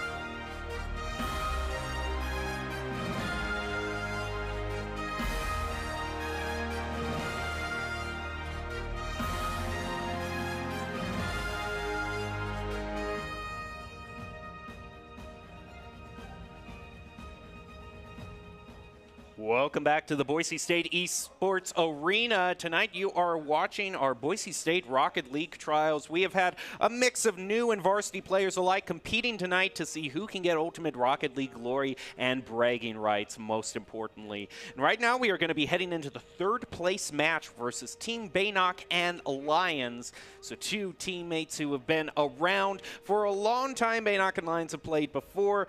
Who is going to get the ultimate place on the podium and not walk away with nothing and have the virtual medal, so to speak, where I'm your host, Jacob Jem Palmer, to help you find out. And I am joined, of course, by Audrey Runa Norris to call all of the action for you tonight. So we kind of covered the beginning of this tournament. We kind of saw some great plays. We saw little mistakes. What do you think has kind of been the main separating line between the good teams and the really good teams that have made it to the finals now?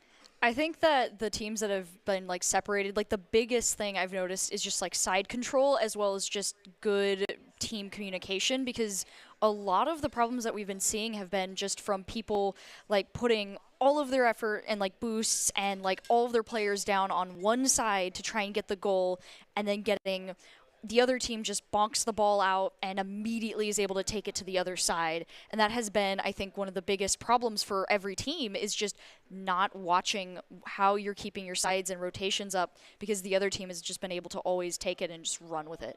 Quick recap for all of you that are watching. We have a bracket to show how things have ultimately shaken out tonight. You can see it right over my shoulder there, but hopefully we can get a camera on it soon.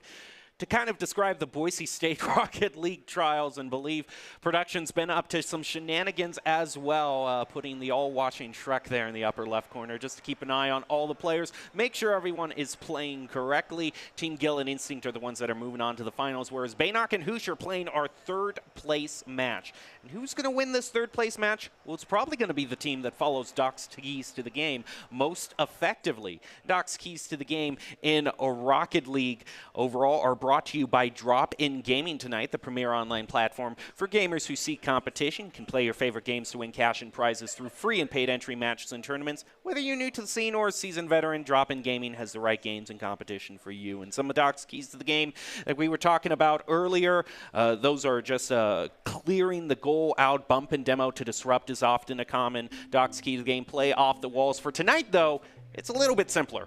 Don't miss. It's just as simple as that. Don't miss. Click heads. Play better. Doc's keys. Sounds good to me.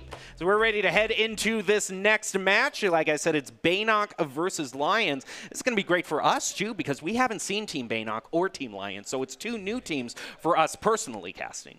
Absolutely. We're going to get a nice, fresh, just experience with them. The other casters got to see what they're doing, but now we get to see as Lions just immediately starts us off with pushing to the other side, and we start to see the little bit of altercations back and forth as they're just trying to get...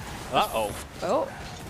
I don't know. I think we might see a bit of shenanigans here, maybe a bit of practice for the other team. I mean, I know Lions is a good player. I don't know if he's this good and can just 1v3 them, so we might just have to do a tech pause. In fact, that is what we're going to do here. It's just the nature of a live event. Sometimes you have the wired gameplay, and then sometimes, no matter how good your connection is, it goes hotel Wi-Fi on you. And sometimes, just the game decides that it's going to do something a little bit differently than it's supposed to. And whenever that happens, you just got to deal with it, roll, and continue on, which is what we'll do once we get these players in, so Lions does not have to 1v3 the other team. I mean, ultimately, talk about a way to make yourself the legend of the whole night. I was the one who 1v3 Team Baynock and got the bronze medal for myself. I'm just shoving everyone else off of that podium and taking all the glory for myself. But we want to see the full 3v3, and we are getting word from production that the players are logging in as we speak, so we will bring you the action as soon as we can. And overall, as we get into kind of the higher ranked matches, these teams also have, just by the fact that they've made it this far in the tournament, have had a chance to play longer together, have worked out their communication errors. So I think we might be seeing some more aerial plays, some more mid-air passes. Absolutely, that would be awesome. Rocket League, I think my favorite part of watching Rocket League is just seeing the solid aerials where one player manages to get the ball high in the air and another player is just waiting, ready, flipping, getting the ball straight into the goal. That's the best part of Rocket League for me whenever I watch it. The best part about Rocket League is when the players are so skilled, they make the game look easy. They make it look easy enough that you can pick it up yourself and start playing. Oh, how hard can this be? It's car soccer. And then you actually play, and you're wondering, how many hours have they dumped into this game? Because I can't do anything. Oh, definitely. I fell for that a couple weeks ago, and I was like, you know what? I played soccer. I was pretty good at that. Yeah. It's just cars. You can drive cars in soccer. I've driven a car. I've played soccer. What more do I need? Well, there's a lot more than you need. Least a bit is a college trigonometry class to figure out all the angles here. Now, as we get ready to go into this game, Baynock is going to start things off great by pushing it toward the goal, but Lions back over to the side is going to try to clear things out. Playing it off the wall to clear, always a good option if you ask me. Over on to Rizky, almost getting another goal, and Lions with the third follow-up to get the opening for Team Lions in the lead. Yeah, just a solid, just did not let them recover there as Lions again and again and again just pushed in with his teammates backing him up and getting that solid goal as we load in again to see who wins this next altercation. It starts off with Lions, but Popsor does manage to get past him and pass it to Zigpig, who does a solid pass, but Risky manages to bounce it off the top and prevent it from going in as they begin to push it to Orange Team's side. Baynock tries to go in, but Lions does not let him as they recover and push it back. Popsor is waiting for the next play, but it gets played right over him while he slow plays. Baynock over to the far corner. Might try to steal the boost away from Team Lions. Zigpig unable to be able to waterfall that down into the goal. That opens it up for Lions. Gets pushed back over to the corner. Now another clear waiting. Popsor is just going to try to do it himself. But Ethan is right there to save and leave it for Lions. The redirects and the counterattacks are just insane. The clears are turning into their own shots on goal this round. Yeah, Risky now moving in to try and push it out of blue team as the three orange players move in to intercept.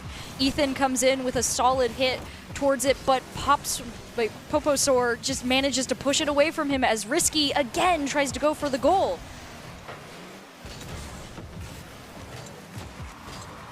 Baynock to try to waterfall down off the backboard. Lions steals it away, but isn't able to set up for a clear as Zigpig still trying to keep the side control going. And the play, Baynock, what a beautiful redirect off the crossbar down toward the goal. But like you said, you've played soccer before, and like regular soccer and rocket soccer, it's soccer rules, and the ball has to be all the way across that goal line for it to count. 1 pixel, and you're not getting the goal.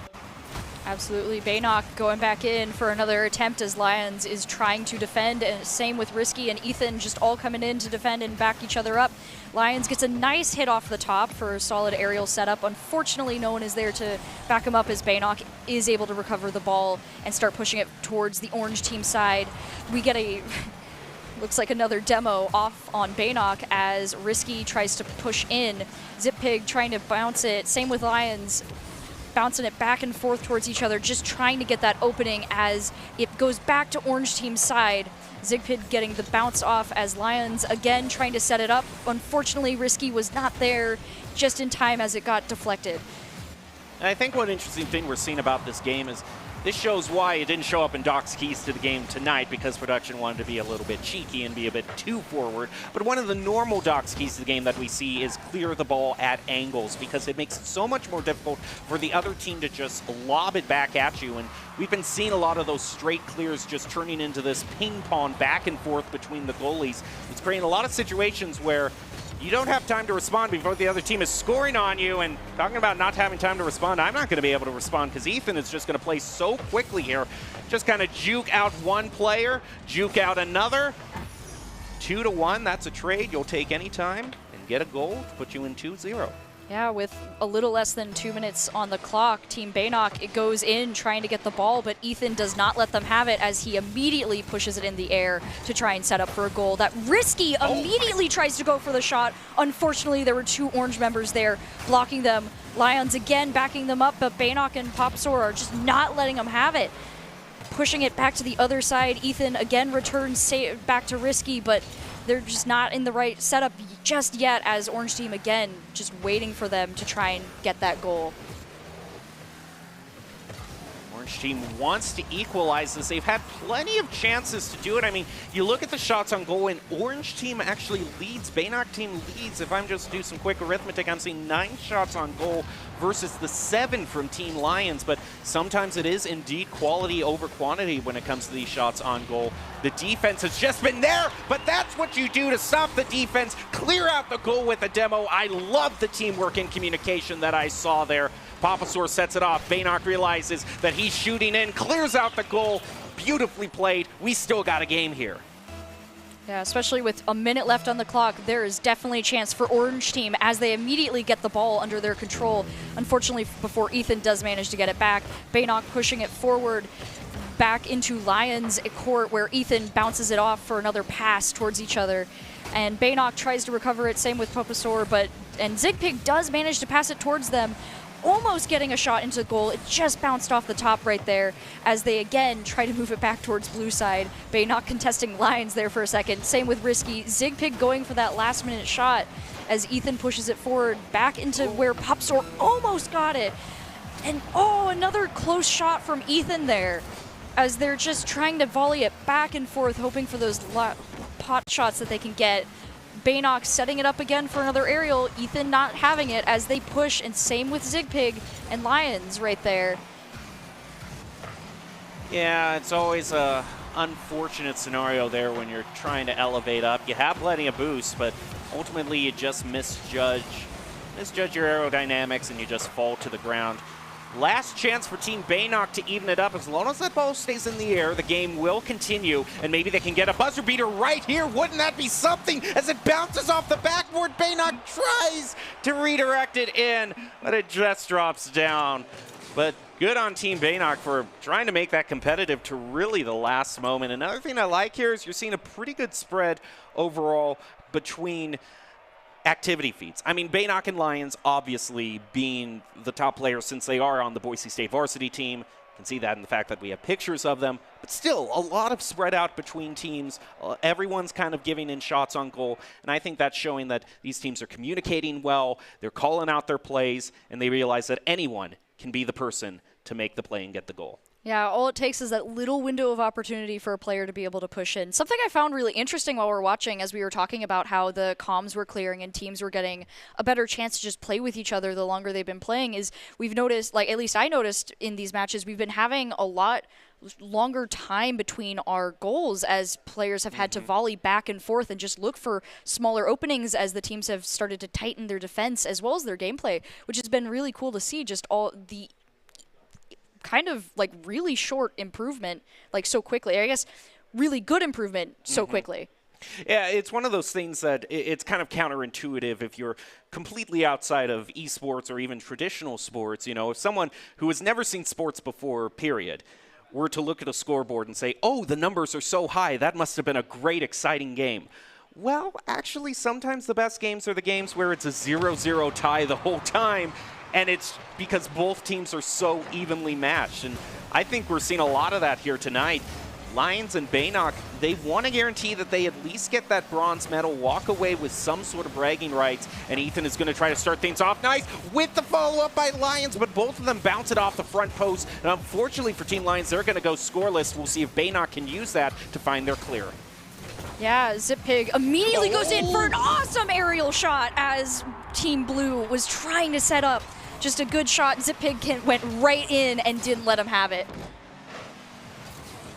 Why do we call out back post so much?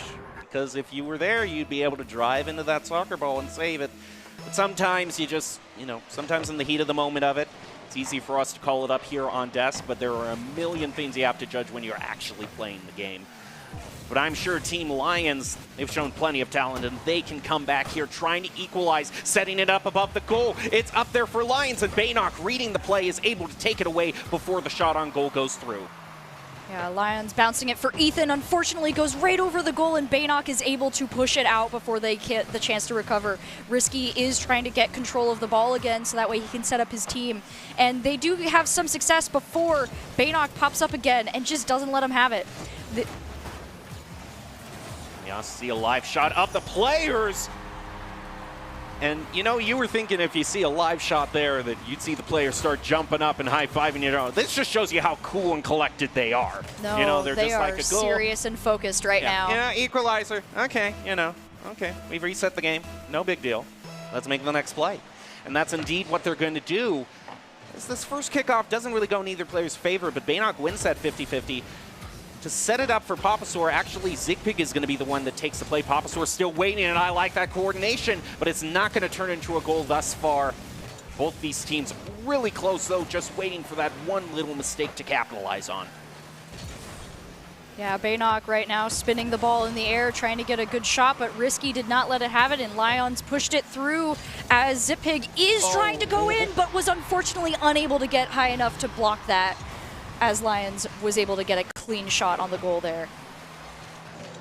Setting Zigpig up in a really tough position. I mean, you have to elevate up basically vertically or maybe do some sort of backflip. It's just really hard to stop all the momentum in your car and just change on a dime like that. It's a great pressure put on there by Lions. Zigpig is just going to try to maybe find a bit of redemption and just even this up right instantly. Popstar sees the play. It doesn't go through thanks to some defense by Lions. Zigpig again to try to waterfall it down, and Lions again as a menace on the defense is stealing it away from Team Baynock here and there. Knocks it off to the corner again, being a wall that Team Baynock can't get through and keeping Team Lions in the lead. Yeah, Zippig now getting reset with Papasaur as Ethan tried to steal it but was unsuccessful, though Lions did manage to get a good shot there, but it did bounce off the top there. Risky gave a shot to Baynock, who is pushing it back towards the blue goal, and Ethan is trying to contest him, and Lions comes in to back him up as Papasaur is getting set up to try and block it, but unfortunately was just a little too far away to be able to bounce it back. Oh, beautiful redirect toward the goal that would have gone in. Papasaur with the save. Keeping Team Baynock in, and look at that beautiful dribbling. He almost plays it around all of them. But it's always that one player, the last goalie, that stops you. But great effort by Baynock. Nice setup from Lions there. Almost went in, but Baynock was there ready and waiting. And as Zippig tries to get another clean shot, Lions doesn't let him, but unfortunately does get demoed in the process. Risky again tries to go for it, but Papasaur doesn't let him, and Ethan goes for another volley as Lions again gets demoed. Twice in a row there with Baynock pushing it back. Unfortunately, Lions was there, respawned quick enough to be able to stop it. Tries to get a little setup there, but Zippig was there to block him as Ethan goes for a nice shot there that was blocked, unfortunately, by some other cars. As Papasaur tries to get the momentum away from Lions there. Oh, Baynock, look at this. See, you're just going to show off and showboat like that. I see what you're trying to do, Baynock. Look at me. I'm the varsity player. I can just do the flippity-flop flip reset right into the goal. Well, you know what? If it works for you, all the more power to you. This game is tied with 1.5 minutes left. This is quite a bronze match we're having. Baynock just decided to do a don't mind me, I'll go upside down there for a moment, as Lions is responding back though with some solid clean aerial plays, managing to juke out a few of the orange players there, though Zip Pig does manage to get it away from him for a second. Ethan and the blue team does still have the momentum there, as Orange is just trying to get control of the ball. Lions makes a shot, is unsuccessful as Zip Pig starts to take it down the field.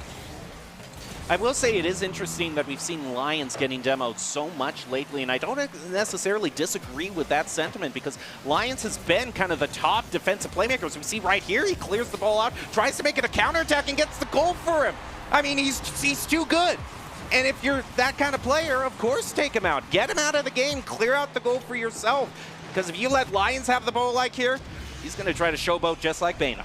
Exactly. He's just going to try and float it all the way to the goal there, which he has been doing, and we'll see if they manage to keep doing that as they do start the first bout, which blue team does manage to get the upper hand as Risky tries to bounce it back, and Lions back on the ball, tries to get it back, but Zip Pig does not want him to do what he did last time, so he pushes it away. Bit of snafu there on trying to get the clear, so Lions is going to have to pick up the pieces. Team Baynock still same situation they were in last game, just one goal away.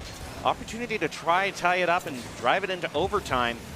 But as long as the side control goes in Team Lions, that's the dagger in the heart to crush the dreams of Team Baynock. What a play. Oh, that's talking. He saw the opening, the split-second opportunity he had, and he realized, hey, if I actually go for it here, these two teammates are behind me. There's no one on back post. I can succeed and get the, I can secure the goal and the win for us with a 2-goal lead. Yeah, with 16 seconds, Orange team is just focusing on trying to keep it on blue team side. Don't let them get that last goal within the, but unfortunately it doesn't work as Risky just sneaks in there, bouncing it into the corner there. Didn't your parents ever tell you not to play with your food? And this is just, give Team Baynock a break. They played their hearts out. They definitely, they were so evenly matched from this game. At least make it a 1-goal game. You know, don't make it a 3-goal differential here and just make it look like you were dominating the whole time, because that does not tell the whole story here. And I hope that Team Baynock at least gets one win here, because for the vast majority of this game, even I think the computer's lying to me right here. I mean, I'm not believing anything that I'm seeing here, making it look like it was all in favor of Team Lions. Team Baynock, for the vast majority of that match, was on even footing. They had such good control of the ball at so many different occasions. I totally agree. Overall, that game was really solid with just the amount of aerials that we were seeing too, which is another thing that I started noticing, just an increasing amount from the earlier games as well, which is a lot of, like I said before, was a lot of fun to watch, because we got a few solid shots from both Lions and Baynock just spinning it into the goal there, and then a few from just people sneaking them in from the side. But one thing I've noticed tonight, we've had a conspicuous lack of 4th games, and 5th games for that matter. It's just been like all sweeps. Or at least it's felt like all sweeps. Maybe we've had a 4th or 5th game in there, but at least from the time I've been on desk and casting, I want to see some more competitive matches. I want to see some overtimes. I want to see Team Baynock find what they need to ultimately drive this toward Game 5, because this is probably the closest I've seen the two varsity players. It's almost like we're seeing a competition between the two. Baynock will make this mini solo play, and Lions will go, well, okay, if you can do that, I can do it. Absolutely. After all, this is the game to see who will take 3rd place, the bronze medal, and at least a little bit of showing for how they were able to manage their teams and work together there. As Baynock does go in for a first really solid shot, but isn't able to get it. Lions tries to recover it, while Zip Pig and Papasaur try to catch it and prevent him from doing that, which Papasaur does succeed for a moment, doing a solid pass that Risky tries to move away. Zip Pig with another, is able to push it past 2 of them. Risky with a crucial last-minute rotation to push it off to the corner, but I thought that goal was open for sure. And you can see Team Baynock, it looks like they are hungry to just try to get the first goal. And a double commit on Team Lions is not what you want to see at this crucial juncture. Team Baynock might be seeing their opening and trying to capitalize on it. They're going to have to stop this counterattack from Risky. Papasaur gets a minor touch, but it's not going to be enough to push it back across the midfield. Now he takes it. That 50 is going to drive the ball off to the corner. Can they set it up again, or is Lions just going to make the solo play here? He gets it taken away. So it looks like we might have overall a really different story playing out. I think Team Baynock has realized, you know, for this vast majority of the match, they've been the ones trailing. They've been the ones trying to equalize. They want to be in the lead for once. Absolutely. No, Unfortunately, Lions manages to get past them. Why are you ruining the perfect storyline that I am setting up here? I need to have a talk with Lions just about building a storyline and how things need to build up to a climax and you don't just ruin it all at the very beginning, because I'm trying to make this competitive and I know Baynock and his team is too. And I'm gonna, you know, I know it sounds like I'm taking sides here, but sometimes it's fun to take a side. Every now and then, you know, it kind of happens, especially when Lions just keep sneaking in there trying to get those aerials all on his own. Papasaur is going for a solid play there, but Risky was able to bounce it away from him. Zippig tries to go in for the recovery, but unfortunately Risky was too close to the goal for him to be able to stop it. And I'd say just about 2 goals is kind of the threshold that we've seen for tonight. It's kind of the threshold if the other team is able to equalize or not.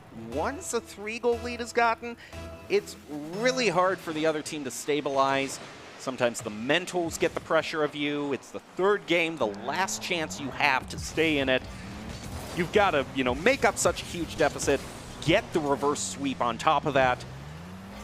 And I think the thing you have to do in that case is don't do what I'm doing right now and looking at the path forward. Just focus on every single play. You know, think of the game as 0-0. You're just trying to make the next play. One big clear can change it. Like this clear right here coming out from Papasaur, except for Lions. Lions has always been kind of the spoiler, if you will, for Team Baynock's ambitions. And there he goes again. Just another score, especially right as Baynock got demoed there and wasn't able to go help his team. Just another clean, quick pass into there. We're now at the 3-goal marker, so we'll see how this one plays out. Look at Lions' activity feed. I mean, really? Really, Lions? Really? This is how you're going to end? I mean, I get it. You want the bronze medal. That's good for you. Just as a caster, I always like casting close games. I enjoyed the first few games that we played here. This one is a little less nail-biting, I'll just say that.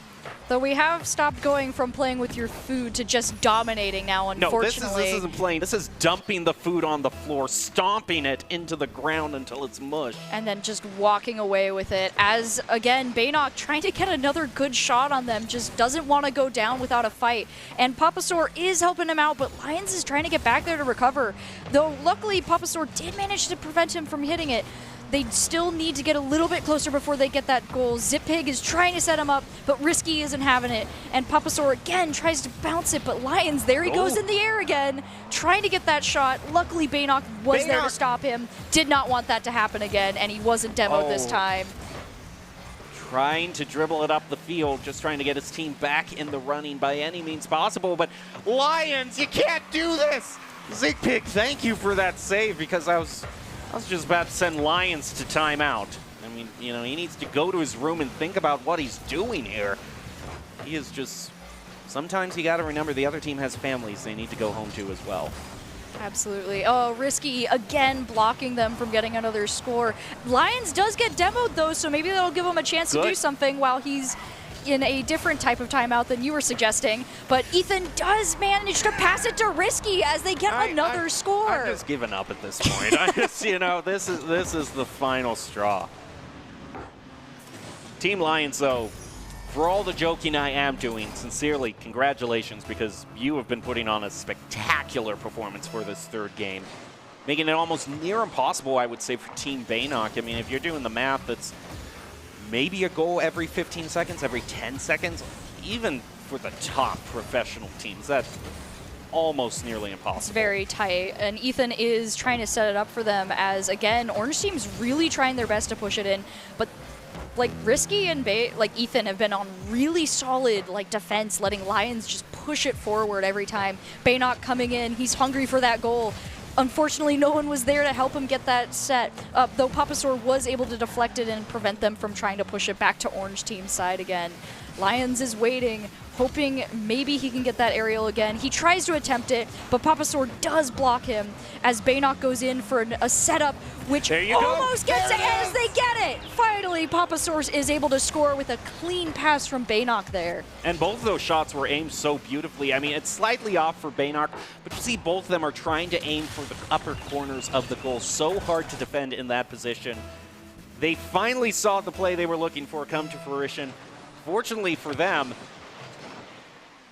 it's like every 7 seconds for a goal now. It's even And more. They would have had to get one directly off of that kickoff. And with Lions just putting up the pressure again on their own goal, they're just going to really struggle here to even maybe make one, as Risky and Lions again pushing the ball to the other side as Baynox and Papasaur are trying to recover. Unfortunately, they just keep rebounding it back and forth as Baynock tries to get it, but Papasaur is demoed in that last moment as Ethan pushes it back to their side for that last little bit as the ball has not gone down yet, but there it goes. Wow, what a final play. And just, I need to call the Boise Police Department. There's been a massacre on the field right now. But all joking aside, I love that match. Team Baynock, final game aside, they were always within 1 goal, almost drove it to overtime on multiple occasions. I wish I could give them a medal too, because there was definitely a lot of talent on show there. But congrats to Team Lions for ultimately getting the bronze medal and securing quite some bragging rights, especially, I wouldn't even show the whole game. I'd just show that last game if I was on Team Lions and say, look what we did here tonight. So overall, before we're prepared to close out our time here and leave it for the gold medal match, do you have any final thoughts on what you saw? I think my favorite part about both of those matches was just the steady increase of the aerial shots as well as team plays as our matches went on, just from like not even just Baynock and Lions, but every match that we've seen up to this point has just progressively gotten better at setting up their shots, which has just made the matches more entertaining. But not only that, it's made them last a little bit longer, I think, because they've started to try to do the finesse shots instead of just trying to boop it anytime they get the chance. Though the team's defense overall has also tightened up, so it's been really fun to watch the bounce back and forth as they're waiting for that perfect shot to get Lions was insane on the defense is all I have to say about that. So gold medal teams who are about to fight, you've got your work cut out for you, because I don't know if you can top some of the exciting plays we saw in the bronze medal match. But we'll find out soon enough. We'll take a quick commercial break and be back with the gold medal match to see who is the ultimate victor tonight. You're not going to want to miss it.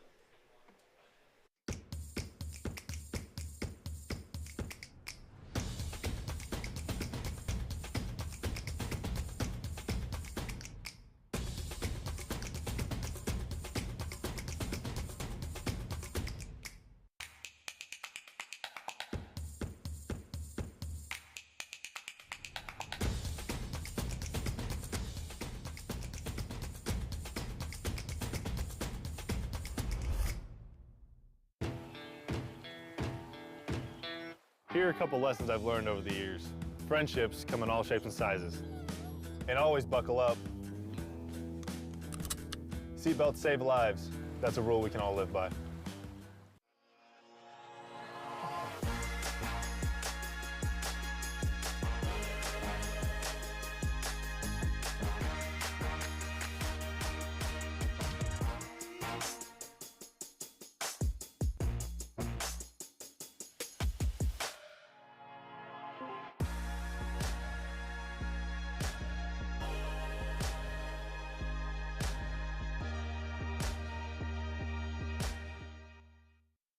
Protecting your customer journey from fraud is critical. According to industry analysts, Count's AI-driven platform is the leading solution. From account login to digital payments, Count is recognized for both its customer impact and technology excellence. Learn more at count.com.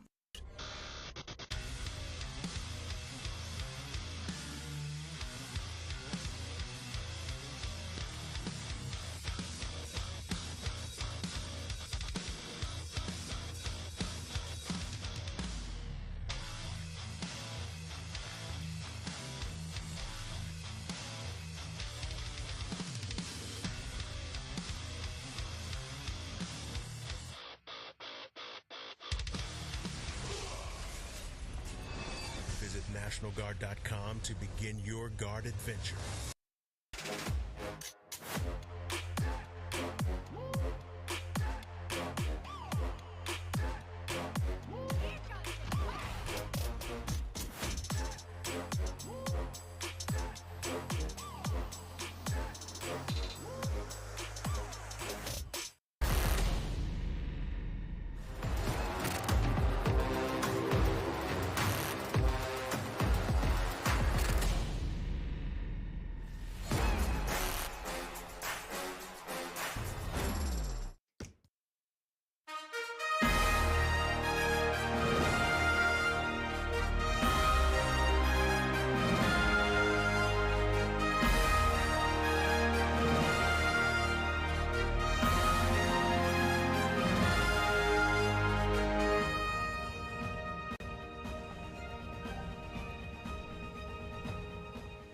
Hello and welcome back into the Boise State Esports Arena.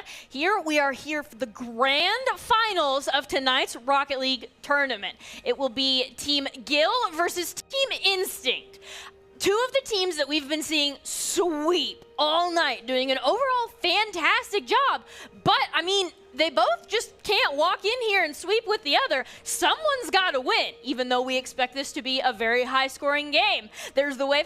I am your host, Colby, and with me is Noah. Our Rocket League caster is back, getting in some more reps. So, tonight, when we're talking about going into this game, the highest stakes game of the night, what do you think is important for players to focus on?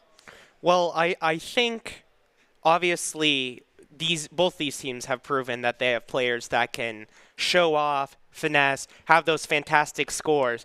But I think these teams are going to have at least like one player just kind of sit back, play defense to really prevent that from happening. Because if these big scores keep on happening, I mean, we're going to have 10 points on each side.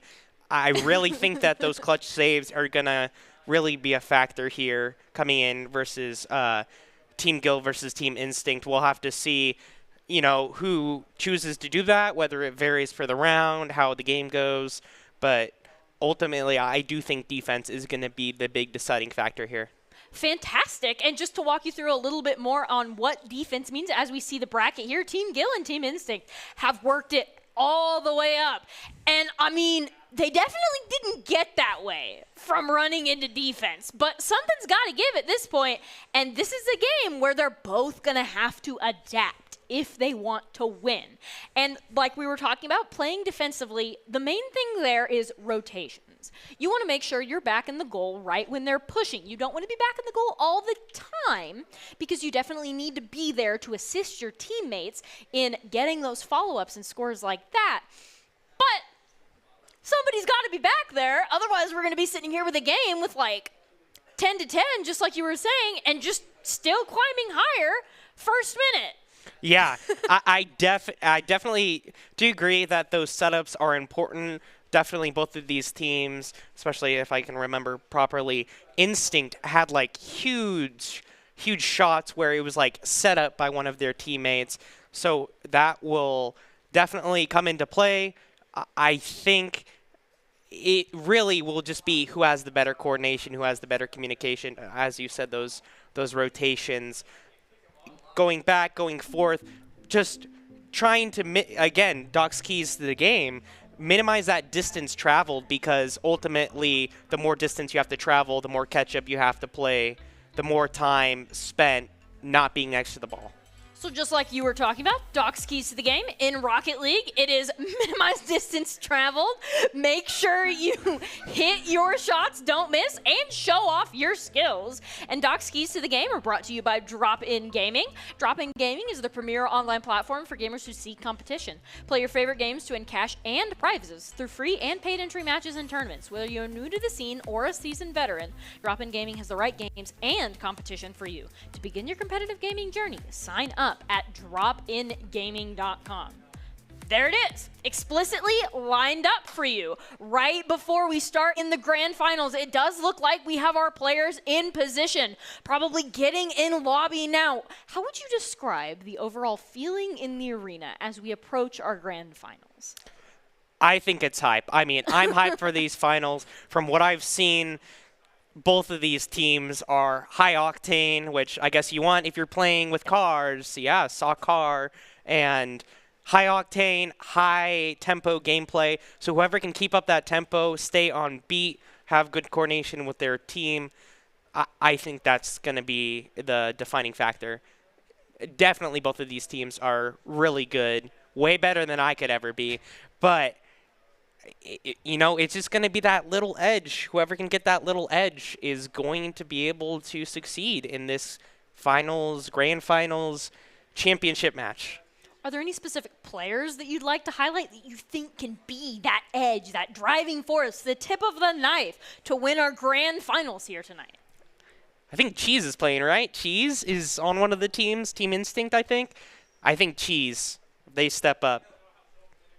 Team Instinct has it. You think they're one of the new players to watch? I love that. Going for the Boise State new blood in here, giving them the kind of like the hype to take up the mantle and to take up doing all these amazing Boise State things. Looking right into the camera there as we get set up in this game. It does look like we're in lobby here, so we should be getting into the game very quickly. And final thoughts before we head in. I think this is going to be I think it's going to be a very high-scoring game, right? I think we're going to see a goal within the first 30 seconds. 30 seconds? Would you say? Let's see, over-under on 30 seconds. I would say I'm going to say 35 seconds. 35 seconds? 35 seconds, yes. You know, it's either going to be one of those 20-score games or it's going to be just both teams are making shots and they just both get blocked. But nobody's that good that you don't let in any goals. Somebody's going to have to get scored on. And you're right. The one option that we didn't consider, the game goes into overtime 0-0 and first team to score at all wins. And so right here we are. Our 30 seconds are on the clock. We're going to see if it's 30 or 35 before the first goal is scored. Things are over in the blue. That was pretty close. Now we are over in the orange. Cheese, there's your player of the game that you're looking for. Get to send it back over. We're still in the blue. Team Gill is looking for a shot. Instinct is going to bump it. Wyatt is going to go ahead and take that over into orange territory. Cheese on the defensive. Yeah, Cheese just knocks the ball away from Wyatt there, and it looks like this is staying on the orange side of the map. Wyatt's trying to make something happen. Styles comes in, but Instinct is here to just say, hey, get this ball out of my territory. Wyatt coming in, again, pushing it back. Gill, Wyatt, looks like they're trying to do some sort of coordinated play. It doesn't look like it will be set up, and Instinct just knocks it away. And Instinct is going to try to get that goal, is going to be stopped by Wyatt and Gill. And now Gill is set up in the air doing some amazing aerial dribbling. Just love to appreciate that. It's going to get stolen by Cheese, however, and stolen back by Styles. So Team Gill was in possession of the ball, and now Team Instinct has it and is going over into the blue, trying to find that goal. But Wyatt is on the defensive, pops that up in the air, is going to keep it there. Instinct rotating back to defend. Yeah, and I think both of our predictions were incorrect. This looks like it's just being a stalemate. And it looks like HB is just trying to make these shots here. Misses. And we'll see. He gets a third try. Third try's the charm, right? But looks like it's not. Crossy MVP? I think that is the biggest thing that we've seen so far right now. That was just 3 shots that were blocked immediately after one another. HB's not done yet, though. They still want to make some of these shots. They're going to pass it over to Instinct, who has less people guarding him. Gill's going to block that. Not quite. Get the clear. Cheese is going to follow up on that clear, passing it back and forth. Wyatt is just trying to disrupt the ball and stop them from having a good shot on goal. So Cheese has to reset and see what they can do. Yeah, it looks like this is maybe going to get set up for Cheese. HB misses on that shot, and Cheese maybe has it wide open, doesn't have the proper angle. Gill almost got that shot there, though. That was almost beautiful, but just barely going to get saved. And now we are back still in the middle. Neither team really has a good shot on goal right now. It does look like things are heading over into orange territory. Team Gill is really looking to score here with 2 members in that back corner. Instinct just kind of playing the defense. They are going to get the clear all the way into the blue, almost touching that goal. HB doesn't have a shot, though. Ball's too high in the air. Cheese might, though, just barely going to go to the right. Going to miss that by a hair. Now Instinct is taking it over back into the orange, likely looking for that clear into the blue.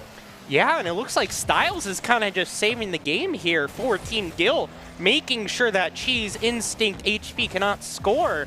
It looks like this will go into blue territory. But again, Instinct had to make some shots there, and they just get blocked again. Wyatt just knocking this ball around, making sure that is staying away from blue territory as much as possible. And it looks like Styles is just kind of being that defensive player. Ooh, almost Gil! not defensive enough, though. Cheese is going to come in there, and Gil's going to save almost the game because we're still at 0-0 with 1 minute and 37 seconds remaining. Just a little bit of a reset here. This isn't the high-scoring game that we thought it was going to be. It looks like it's the second option, where whoever gets 1 is going to win. Yeah, this is how you know it's the battle of the finest. 1 minute 30 left, 1 minute 20, and we still have nothing to show for it. It's just been knocking back, knocking forth. Instinct looks like we'll get juked by Styles, and it looks like Styles is trying to set something up, isn't able to get it. Gil not able to find that shot right there. It does look like now Orange Team is in possession of the ball. Wyatt's going to see what they can do, kind of rotating around for the defense. 1 minute remaining. 1 minute. And 0 goals scored by these two high-scoring teams. Gil, fantastic aerial play off that side there. Just barely going to miss a goal. Setting up Styles. Oh, Styles! Styles is going to get it. And, I mean, if it takes them 4 minutes to get a goal, I think that's round 1. Looks like Gil intentionally missed there, or let's just say it was, because Styles was there to, you know, play off of what Gil did. Definitely. Gil did the setup, and Styles was the follow-through. That's the talking, the duo dynamic that we're looking for here. And in these final 44 seconds, definitely doable for Team Instinct to score a goal. They've Looks done like more with Cheese less. trying to pass to Instinct. It will be there. HB's for the setup, so maybe they say we have a duo play of our own. HB a little too tall there on that ball. Just barely Crossy MVP. Instinct is going to set up that shot, going to get blocked by Gil, but Oh, HB and Instinct! That is 1-1. In the last minute of the game, things are getting really exciting. Right now, we're set up to go into overtime. Yeah, it's it. They say, Team Instinct says, I see your duo play, and I raise you our own duo play. 25 seconds, 1-1. Will this be a score, or will this be overtime? The 50-50 is going to go the way of Team Instinct, so they do have the first opportunity to make a play here. Instinct has the ball, trying to dribble it over, but there are members of Team Gil in the net, so this will not be an easy shot. Not even a shot at all, as Gil's going to take that ball, pass it right over to Wyatt. Wyatt's going to pass it back, and Cheese is going to go ahead and block that. And with 5 seconds on the clock and no shot on goal, that might be OT. Oh, Instinct barely. Almost. Yeah. Almost, and it looks like it's evenly matched right here on that 50-50. HB is trying to set something up that will get blocked, knocked away by Wyatt. She's trying to play disruption, and it looks like Gil is just here to, oh, it looks like Styles stole the style points there. And again, this just looks like going back and forth, nothing really getting set up yet, but from either team, it looks like this will get pushed on the blue side. Wyatt's just there to save that. So as the timer goes up, neither team really has a good shot right now. So we're seeing what we can do. There isn't a breakaway. There aren't positional mistakes to capitalize on just yet. Oh, there Gil! it is, though! Cheese is gonna get it! Just like seconds. Seconds is what it took. They were all playing good defense until Instinct got that pass to Cheese, and there it was. Gil couldn't get there in time, and that is round 1. Gil's going to be thinking about that one coming into game 2 for sure. It looks like this is a domination game on the side of Team Instinct, even though the scores were so close. Look how many more shots, about 80% to 20%, 4 times the shots. So because this game is so close, though, I think this means that Team Gil is overall the more accurate shooters, though Team Instinct is definitely shooting a lot more. And, I mean, it worked for them first round. So, I mean, if it ain't broke, don't fix it. They could theoretically keep doing that, and just like we've been harping on all night, you can't win any of the shots that you don't take in the first place. You stole my line. I was going to say, as a wise man once said, you miss 100% of the shots you don't take, but I think you summarized it more concisely. So, I mean, definitely, Team Instinct really going for those shots, not finding nearly as many of them proportionally. But again, all it takes is one shot to enter the goal. You just need that one shot advantage, and that's what it was. It was 2-1, Team Instinct. That's all they needed to win, went into overtime. So yeah, and again, it really was very close for a majority of that match. Definitely the defensive game that we were worried about is actually the main game that they're playing, right? The rotations are on point. So what do you think Team Gill needs to do to kind of tighten it up and win this quickly? I think Team Gill, they have really nice saves, but saves do not score you points. I think Team Gill needs to crank up the aggression here as we go into the game. We already see that Gill just knocks the ball away. Looks like he's trying to make an offensive play. HB knocks it away. It looks like Instincts here for the follow-up. Knocks it away. Gill's here again just for the save. As we can see. Oh. Ooh, just barely going to get that save there. Things are looking pretty safe right now. I don't think there's a current shot on goal just yet. No, they're passing it back and forth. They're really trying to do something to Team Gill right here. Team Instinct, Cheese is looking for that score, but with all three members of Team Gill on him, not going to be able to get that, so he's going to go ahead and pass that away. Now Instinct themselves has the ball. Looks like they're going to go ahead and miss that goal there, get blocked.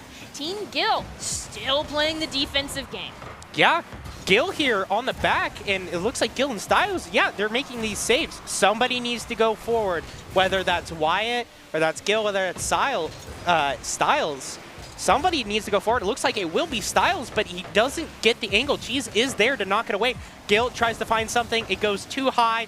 Instinct says, bring it back to your side, and it looks like the blue side is not getting the shots they want. Ooh, but it looks like I cursed it. Set up for a perfect shot. Styles, that was amazing. That was a single tire hitting that ball right into the goal. Had an amazing That was just the turning on a dime right there, hitting it with that tire, and there was nothing to save there. That was just beautiful shot. What a goal one. And now as we go back with 3 minutes and 38 seconds remaining, it is up to Team Instinct. They're on the back foot, though with a round in their pocket, they can afford to make a couple of mistakes here with 2 members demoed, 1 on each side. Yeah, looks like Styles here is just trying to slow the tempo of this ball down, trying to slow the speed of the ball down. Gill will just bounce it, get it in that corner. Looks like HB is trying to disrupt, get that out of the corner, and Gill says, I'll get it out of the corner, gets demoed. And Styles is just trying to play keep away for to set it up for Gill. We open things up though. Now it's in the middle of the field. Geez. That shot, Styles is just barely going to get there in time. But there is a follow-up shot made and subsequently defended against. There's the third shot. It is also going to, the defense of Team Gill is just on point right now, but Team Instinct isn't done yet. You got 3 cars near the goal. What are they doing? Defending successfully? I guess so. It looks like Instinct, they're earning that 80% versus 20% right now because it looks like just Gill, Wyatt, and Styles are just saying, hey, you're not getting a ball through. We'll see how that works, though. They are 1-0 up, so I guess if they do play defense, it will work out for them. HB, as we hold tab briefly, and it looks like HB is trying to get something, gets knocked up by Gill, and it looks like finally some blue side aggression. As we see here, and blue side aggression is exactly what Team Instinct doesn't want right now as Gill has possession of the ball. They are down 1 with 2 minutes remaining here. We head over into blue territory. Gill gets the demo onto Cheese. That is 1 less orange player on the board. Gill still having possession of the ball. Passes it right over HB. Wyatt is unable to get it themselves. That is Instinct and Cheese now in possession. No, Wyatt is going to go ahead and intercept that. Yeah, Wyatt gets it. Nice defense, tries to get something on offense, and it looks like Team Instinct will miss the hit on that ball, but Styles almost gets that on Team Instinct right there. And Wyatt, again, just knocking it towards Team Instinct's half, so now it looks like the aggression has been swapped. Wyatt barely, but Styles gets it again with the setup, and now it's kind of a reversal of what we saw last time.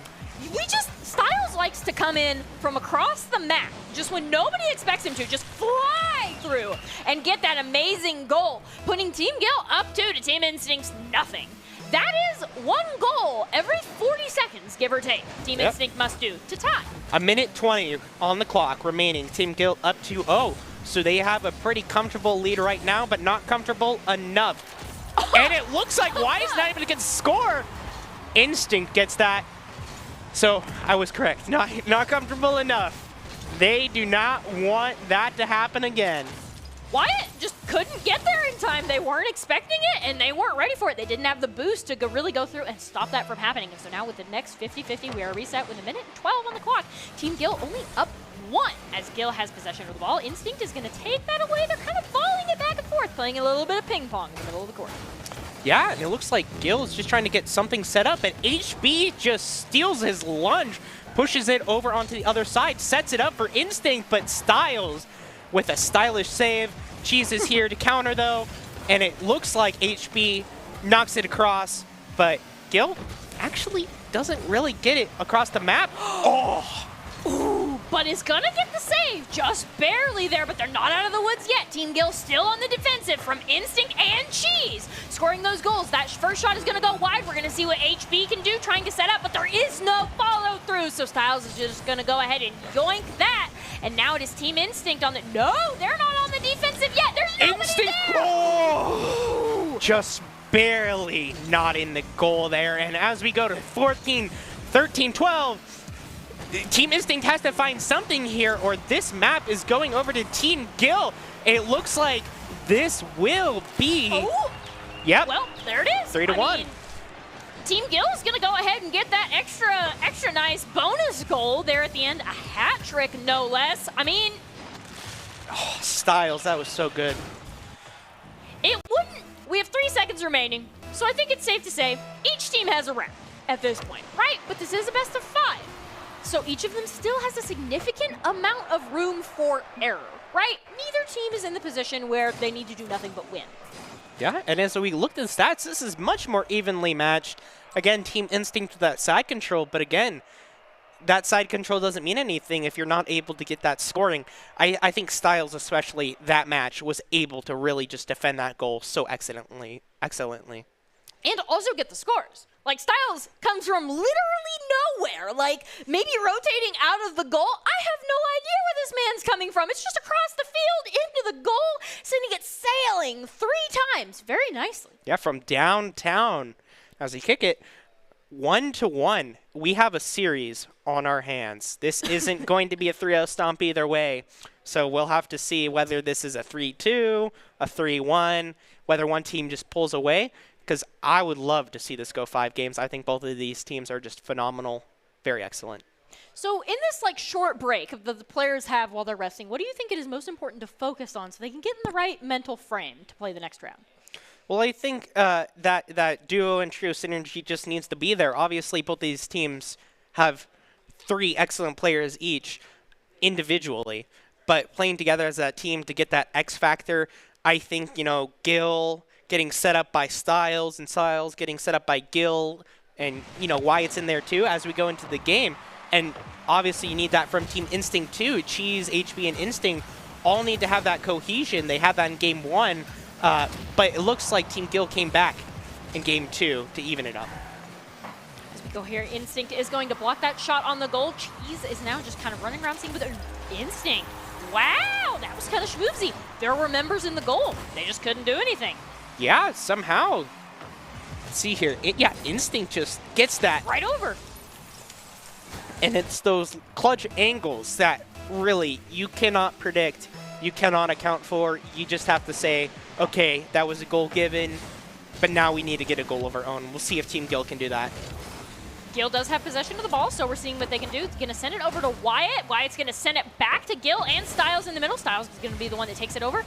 It pops up in the air. Instinct is going to get that side control. Of course he is over there. The ball is volleying right back and forth in front of Instinct's goal, right as Instinct themselves gets demoed.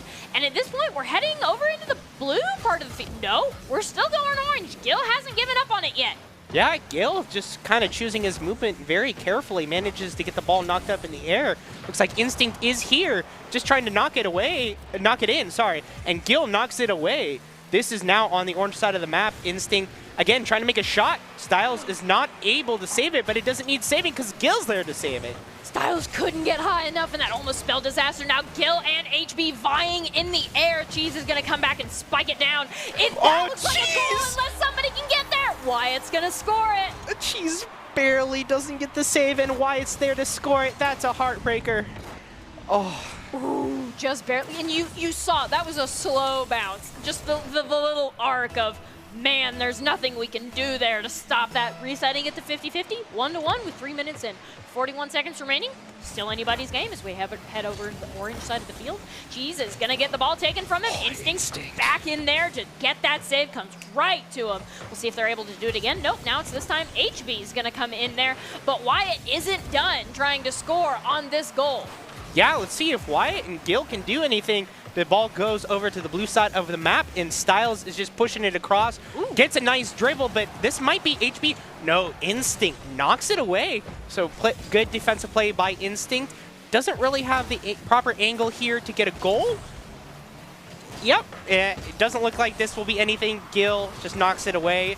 This will just kind of be a reset of the tempo here. Knocked over to the orange side. Gil just barely needed to pump that there. Now Cheese has the little bit of a breakaway there. Instinct is not there to follow them up, but Wyatt is there to follow up Gil. That is 3 members in the blue side of the field there. Instinct is going to try to send the ball over, but is going to trust his teammate HB to get that clear right into Styles. Yeah, it looks like Styles here is trying to do something versus these 2 players in this corner. Ooh. Oh, Wyatt almost gets the shot, but it gets knocked away. You hate to see it. And it looks like HB, is going for that goal. Isn't able to find the angle. Only one, but Instinct dribbles, tries to fake out something here. Almost has the angle there. Just barely going to go right. So close, and they don't have a second follow-up on this. Wyatt is looking for the follow-up there. Going to do it themselves. Not quite as good. HB is going to get that defense there. Instinct now in possession of the ball, but Styles is going to knock it away. It's in the air. It's anybody's ball right now. It's Wyatt's ball. That shot on the goal is going to go a little bit wide and right into HB's hands. This is a perfect shot for Gil, but it's just a little too high. And Cheese knocks it away. Blue side, Wyatt, Instinct. Looks like Wyatt was not able to get the ball to the other side there, so this will remain on blue side until Gil and Wyatt knock it back. Instinct tries to find something, just knocks it into the center. HB just knocks it up, but that's not towards the goal. Now as we go in here, they're kind of bouncing it back and forth. There is a shot on the goal. Instinct is there to immediately send it back. Styles trying to set Gil up in the middle, but Instinct really doesn't want him to do that, trying to disrupt wherever they can. Gil still really wants to try to get this shot, though. Needs to set up one of his teammates. Instinct is going to take that right over there, and Styles is going to get a shot, but it's going to get blocked. Yeah, this is looking like the Instinct versus Gil show right now, this match. And Wyatt isn't able to find the goal. It goes too high. It looks like HB whips on that jump there. And Gil sets it up for that goal. Barely touched Takes advantage of that miss there by HB. Styles gets sets up Gil just for that goal. Barely touches it, changes course of the ball. I swear, these players are all physics majors because just the little touches and the way they change the direction of that ball. 56 seconds, Team Gil is up. They might have this over Team Instinct. Team Instinct really needs to go on the aggressive right now. Yeah, as we go 50 seconds into 45 seconds, Team Gil up 2-1. We'll see if Team Instinct can even it up because they might be sweating now. They don't want to go down 1-2. Nobody does. Nobody likes to be a loser in a series. And now, as we see HB, Instinct, all of Team Instinct just trying to find something, this might set up Team Gil to get a free open goal here. Gil isn't able to find the angle, though. Passes it right to HB, though, and then gets demoed, leaving Team Instinct with the advantage here. Instinct is setting up a shot. Almost there. Styles was there with the save when everybody needed him. Yeah, Instinct almost had the shot, but Styles comes in clutch. 5 seconds, we'll see if something can be done. But this is on the orange side of the map. This is looking like Team Gil will go up 2-1. So, turned it around. And as you can see here, now it is Team Gil that has taken overall more shots than Team Instinct. They've improved their accuracy, but they've also improved just the total amount of shots, which is a recipe for disaster for Team Instinct, who really only had one major player that was making shots. Yeah, and also if you look at the side control, 60% now for the side of Team Gil, and I could really feel that pressure that Team Instinct was facing. Just watching, it looked like Team Gil with Gil and Styles and Wyatt were just really just dominating that side. It didn't seem like Team Instinct had that aggressive map control, and we'll see if that changes in the 4th game or if this is going to be a 3-1 for Team Gil. So what do you think is the most important thing for Team Instinct to get back? Because they were the ones that won our first round. What were they missing in that last game? I don't think the clutch factor was there in that third game. It really felt like they were just trying to keep up with Team Gill. I think Team Instinct needs to play their own game. They need to go for it. They need to go hard, and they need to go fast. They need to go for those shots, and they need the clutch factor from every player, because right now it looks like Team Gill has that clutch factor. Definitely. Team Gill has made some massive improvements, even taking side control from Team Instinct that was so dominant before. Now Instinct themselves are in control of the ball. They're going to go over there. Gill is going to be unable to block that, but still end up in possession of the ball. Pop it up in the air, trying to set up Wyatt there. Is just barely going to get circumvented by Cheese there, sending it right back to Instinct. Now Instinct versus Styles, that's an open goal. Gill's going to get there just in time to get that clear and send it back over into Orange. Yeah, Instinct keeps on trying to find these shots, but Team Gill is not letting him get an opening. Just Wyatt, Styles, Gill, all three of them are saying, Instinct, you may have those phenomenal shots, but we have the phenomenal blocks. HB, we'll shoot this towards Styles. This is going too high for any shot to be made, maybe, and it looks like a shot. Orange team does get missed. Cheese is here for something, and maybe find something, but Styles, again, is just denying everything. Just a little bit too high there, but also HB was in the goal. So Gill is going to take that right back over to Instinct. This is the 1v1 we've been waiting for. Quickly going to end up getting cleared by Wyatt over into the Orange. There isn't a shot on the goal right now. Styles is looking for some follow-up, and Wyatt is trying to set him up, but it looks like Team Instinct is just going to go ahead and steal that. Yeah, let's see if Styles can save something here. Oh, Instinct doesn't get the elevation there, isn't able to send it down, just sends it across. And now, speaking of sending it across, Gill sends it across. Instinct is there for the save, or at least the position. We'll see if Team Gill can score in this. It looks like they are taking an aggressive stance. Gill tries to get in that corner, isn't able to find the angle. This is going back onto the blue side. Cheese is looking for something. So many cars in the corner. And Wyatt just gets the knock up, sends it across. Looks like we have a stalemate. HB, though, going to make that shot just slightly too inaccurate. Goes right into Styles' hands, up in the air. We're seeing what we can do. Cheese is going to try to intercept it, pass it right over to Gill. Now it is Gill, Instinct in the middle, in the air over there. Neither one has... HB is going to be the follow-up that Instinct needs, and now things are over into the Orange side of the field. Gill is unable to get that setup for the score, and it's back to square one in the air. Yeah, but I think Wyatt, Gill, and... Oh, well, so much about Wyatt. He got demoed. But Gill and Styles looked like they almost had some sort of setup there. Oh, Cheese isn't able to get the hit there. So this is just going to go towards the blue side of the goal. And HB manages to thread the needle there somehow. We'll see how this happens. Cross maps it. Look at that. Gill didn't have quite enough boost to get that high, and HB's like, yeet, right into that goal. And Team Instinct 1-0. With the way these games have been going, I don't know if Team Gill has this round. Well, I mean, it's 1-0. It's still got 2 minutes, 30 seconds. But that was just a phenomenal shot. That angle is just so perfect. It looks like Cheese is just playing back, trying to find something. And this ball is going pretty slow right now. Cheese doesn't actually get the hit there. This is going towards the blue side of the goal, so maybe Team Instinct is getting that dominance again. Gill is trying to knock it away from his goal. And Team Instinct looks like they are playing the wider stance here. HB is unable to set it up, but Cheese is going to try to get a setup. Gill is going to go ahead and deny that. Instinct still looking for it, trying to set up HB. HB is just going to miss. And then it's going to be right back into Instinct's hands. Team Gill really needs this clear, though. They've been able to block the goals, but they haven't been able to stop the pressure. Yeah, look at this, like 3 cars towards the goal. That's too high. Styles tries to find a save, though, but Instinct just kind of baits him out, and maybe this sets up something for Cheese, but no, Wyatt says, back to your side, boss. And now we'll see if Instinct can get a second shot here. And it looks like Wyatt, again, is just playing Disruption. Oh, beautiful save there beside Team Gill. Get there in time. Now as we're up in the air, Gill is passing it back and forth. Gill and Instinct on the ground. It's up in the air. HB's looking for some follow-up. Isn't going to find it. So Styles is going to go ahead and get that steal. Instinct is trying to set themselves up, but there is no teammate. He doesn't need one. He does it himself. That is 2-0. Yeah, if we look at Instinct here, goes on top of the roof and just knocks that ball down not once, but twice to get that goal. Both taps coming from the same card definitely seems to be working for Instinct here. Team Gill has 30 seconds for each goal if they want to tie. Yeah, 1 minute remaining here. Team Instinct up 2-0. We'll see if Team Gill can find anything, but really, Team Instinct, all they have to do is play keep away as Cheese is doing. They're not in any rush to hit that ball anywhere. Instinct does have possession of the ball, trying to set up Cheese. You see the two of them split there. HB popping it up in the air.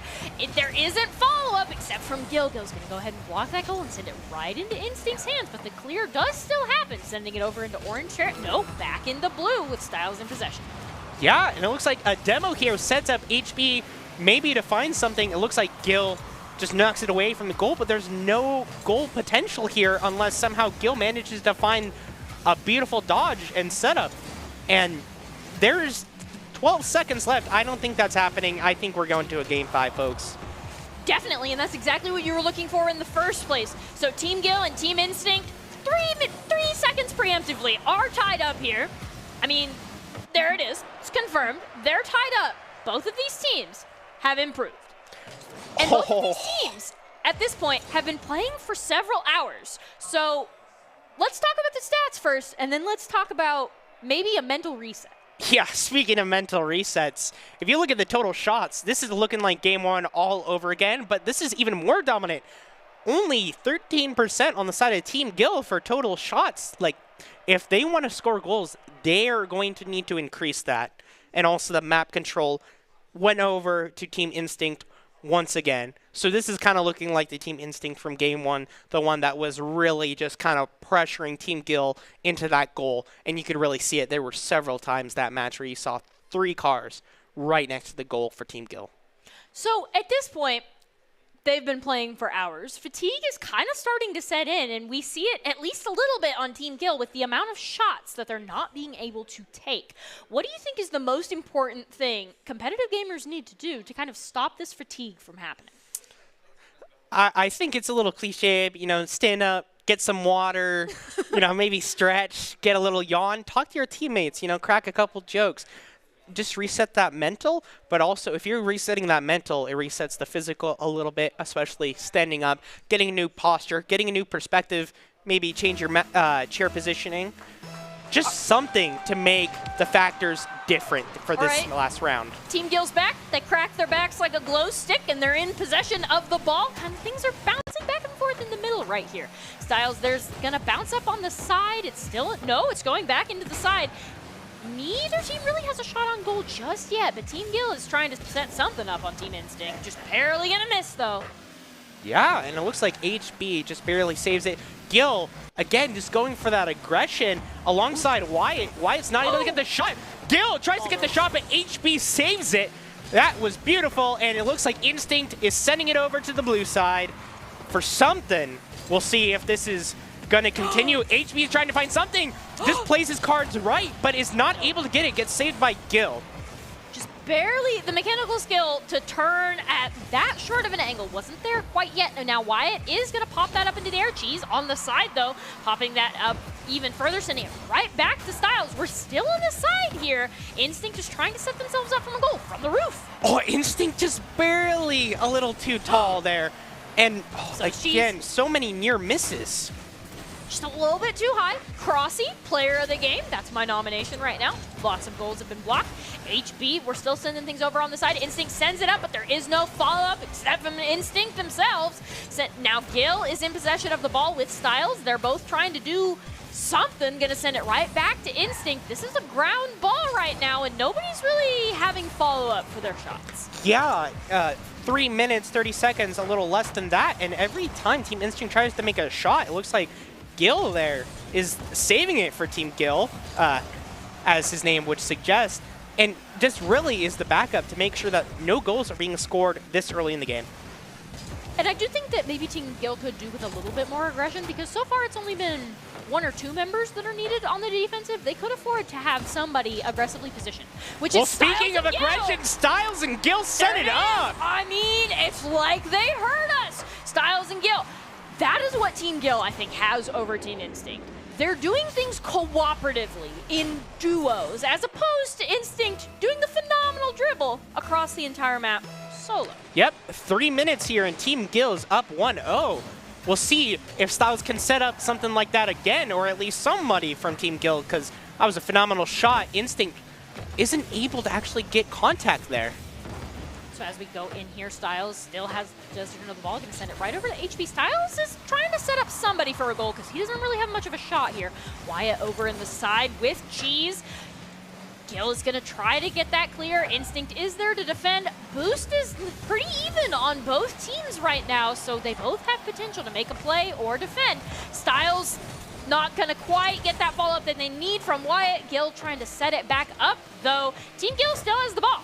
Yeah, and it looks like Styles is really just kind of feeling his mojo, what he was feeling in games 2 and 3, and just getting that aggression there. Actually, as I say that, he completely whiffs on the boost, but he is really just kind of playing around in this orange side in enemy territory.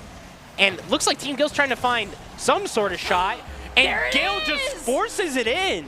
Gill's just like, I'm going to take your car with the ball in the goal. And that's exactly what he did there to Instinct, HB, and Cheese. Cheese is the one that got phased through there. Fantastic job. That is Team Gill up 2 to Team Instinct 0. That's about 40 seconds each for Team Instinct to make 2 goals to tie. As we cross the 2-minute mark, Team Instinct has to find something if they are going to stay in this 5th game. Again, this is the last game. This is for all the brownie points. And Cheese isn't able to find that shot. He's trying to find something. He's trying so hard, but he's trying and failing, and HB doesn't get the right angle. So it's going to go straight up into the skybox, and it's straight back down and almost into Team Gill's goal. Team Instinct is still there, battling the ball back and forth. Gill's going to send it right back up into the skybox again, and it's going to fall down. And Team Instinct doesn't have a setup to score right now. They're trying to get themselves kind of like now prepared to defend because Team Gill has cleared it all the way over and touched their goal. Team Instinct, just barely. But Team Instinct cannot afford to play this sort of vertical game. They need horizontal gains here because they need to score. And HB looks like they're trying to find something, but I guess no boost left. Isn't able to find that shot, and now Gill just sends it over. And as we cross a minute mark, this is looking very desperate for Team Instinct. So, this is now 20 seconds per goal with 45 seconds remaining. Tall order for Team Instinct, and with every second that goes down, Team Instinct is getting more and more uncomfortable. Yeah, and Cheese is just trying to find some sort of shot, but Styles says, I don't need to have beautiful defensive plays, I just need to keep the ball away. And this is going towards Wyatt. That is not what Team Instinct wants. Cheese is finding some sort of shot, but it's just to get ground. It's not for an actual shot, but HB, oh, that's a heartbreaker. You can see Team Instinct cracking a little bit under the pressure there. That shot just barely going wide and almost giving Team Gill the counter shot and the counter score in these final 10 seconds here. Team Instinct trying to send it up in the air as hard as they can, but there's Team Gill almost gets an extra one in the final 5 seconds. Yeah, but that's going to be Team Gill 2-0 in that best of... Oh my gosh! Well, okay, so it's not for the winning goal, but it's the feel-good goal. It makes you feel a little bit better. This was a very close series. Even this last game, going to 5 games, 2-1, you can feel pretty all right if you're Team Instinct about that. So, even though Team Instinct did end up losing this final match, they took more shots and had more side control. So again, it was back to Team Gill with the accuracy. But back to Team Instinct for a second. They they lost the overall championship, right? But I do think, I have to say, Team Instinct won the moral victory with that amazing single-second goal. I think you could say that.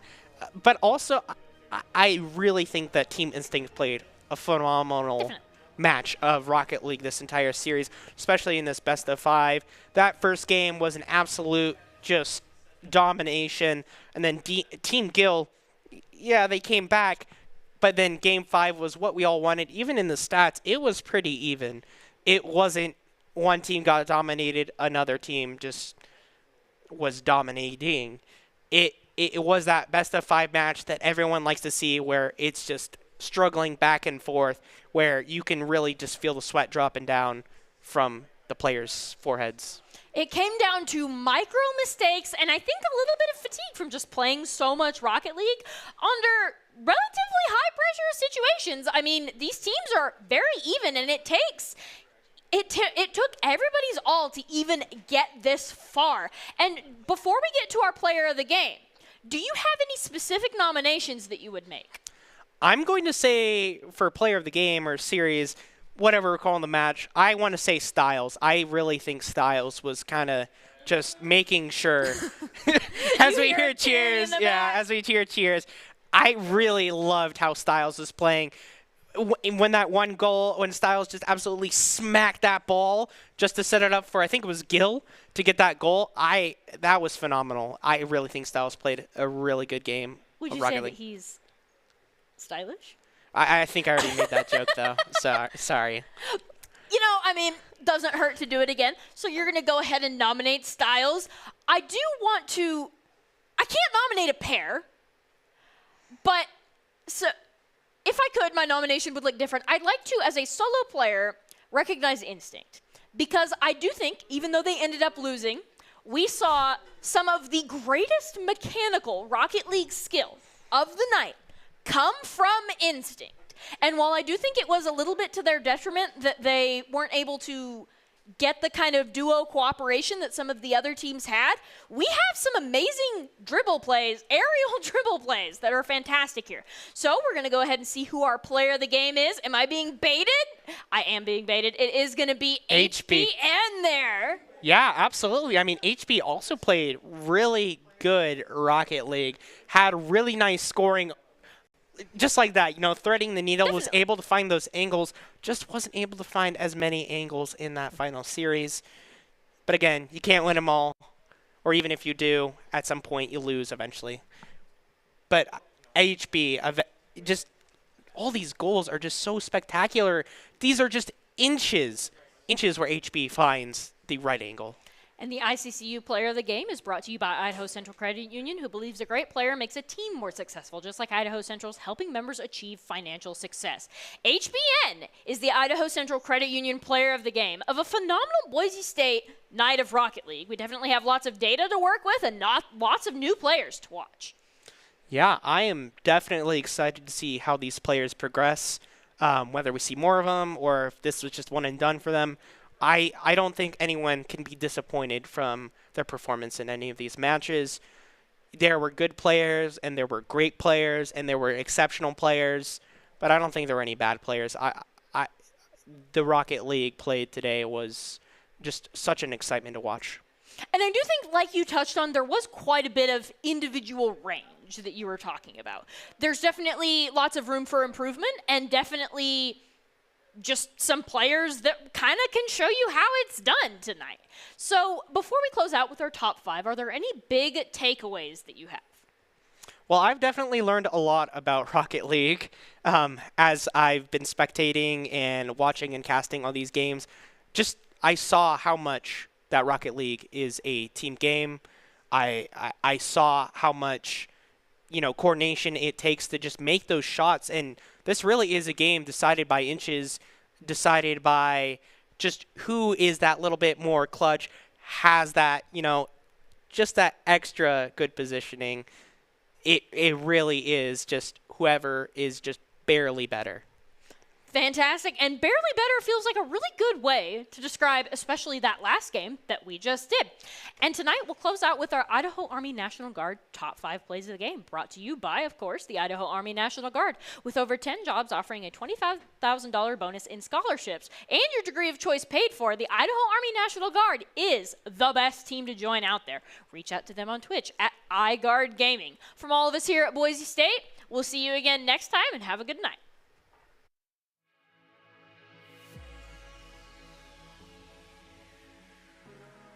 Still over here in the blue, we're looking to, Instinct is looking to make this goal. Yeah, and it looks like Instinct and his team is just playing with this food. HB, NNS manages to get the score while Instinct distracts. I think that was beautiful coordination right there. Gets the detonation. Beautiful shot. Instinct HB is the new duo. I mean, prevent them from getting just a nice, easy, clean shot out there. Able to dribble up the field with a pass over to Styles. That's beautifully played. Pure teamwork. Picture perfect. This quick flick, the give and go. Durtho trying to save there. That would have been a nice morale boost. 1 minute remaining. So we'll see if Team... And it looks like Team Instinct just explodes this lead. I don't see any way Team Hoosh makes it in less than a minute for this second game. They really do need to try to do something, though. Tall there on that Just ball. barely crossy MVP. Instinct is going to set up that shot, going to get blocked by Gil, but Oh, HB and Instinct! That is 1-1. In the last minute of the game, things are getting really exciting. Right now, we're set up to go into overtime. Yeah, it's it. They say, Team Instinct says, I see your duo. Gil gonna try to dribble it around. Durtho sneaks it by Jew. Expertly played. Not even needing any elevation. Just does a little bit of a slide into goal. Finds the equalizer for Team Gil.